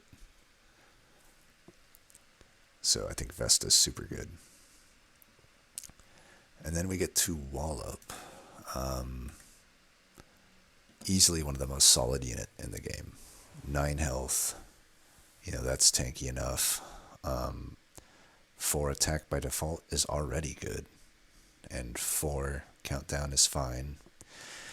But this effect is just so easy to proc. Snowing targets, you're always going to want to have snow. And 8 additional damage is gigantic. So, Wallop is just kind of always good. Never not good. And usually great. Can definitely solo carry a run, by the way. Especially if you can get Barrage onto it.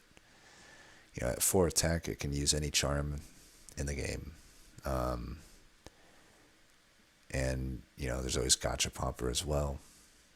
There's a lot you can do with this unit. It can be your meat shield. It can be your damage dealer. It can do both. It's very similar to some of the other units we've talked about like that. Even Jumbo, for example. So for me, And I don't know that there's much more to say with Wallop, right? It's like, I guess just make sure you're snowing targets before he attacks, because otherwise you're not getting 8 additional damage, which is quite a lot of damage. But yeah, it's just an S tier card. Like, one of the highest floors of any card, and the ceiling is good enough. The ceiling is not crazy, but that's why it's not an S+, I guess.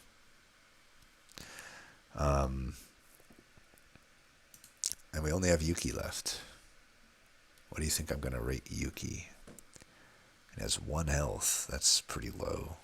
1 default attack. That's pretty low. 4 cool countdown. Nothing to write home about. Must not be that good. Oh, wait. That's right. It's fucking S+ for sure.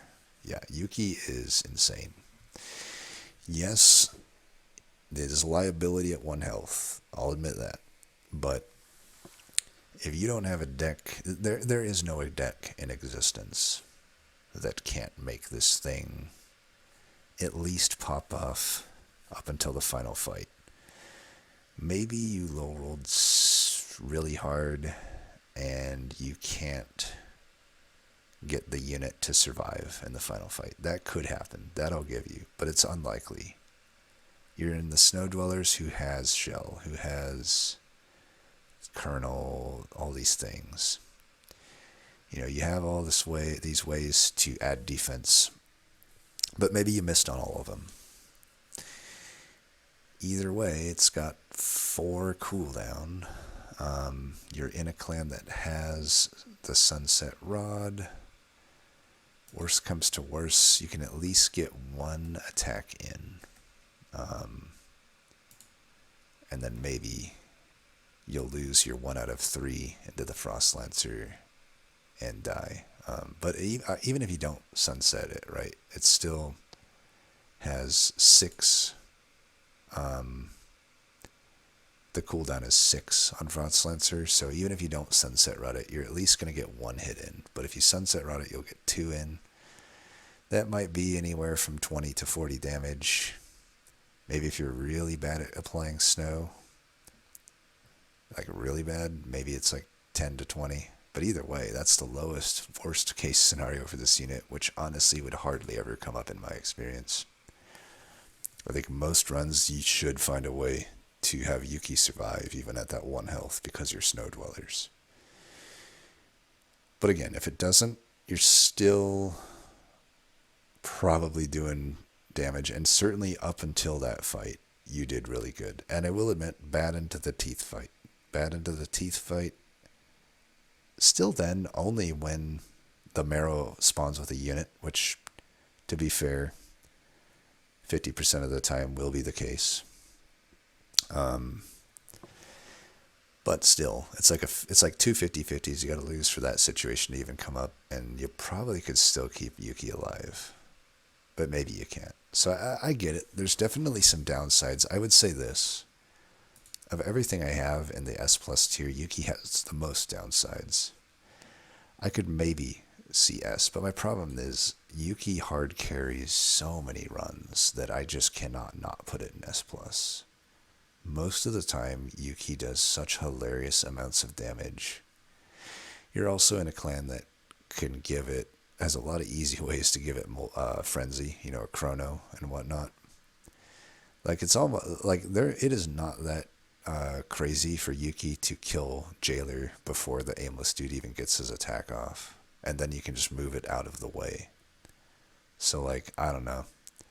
It would feel wrong for me to put Yuki not in S. I will say, though, so we've got everything done other than the pets, which we're not going to do. I do want to rearrange a few here, because I think the S tier needs some more units in it.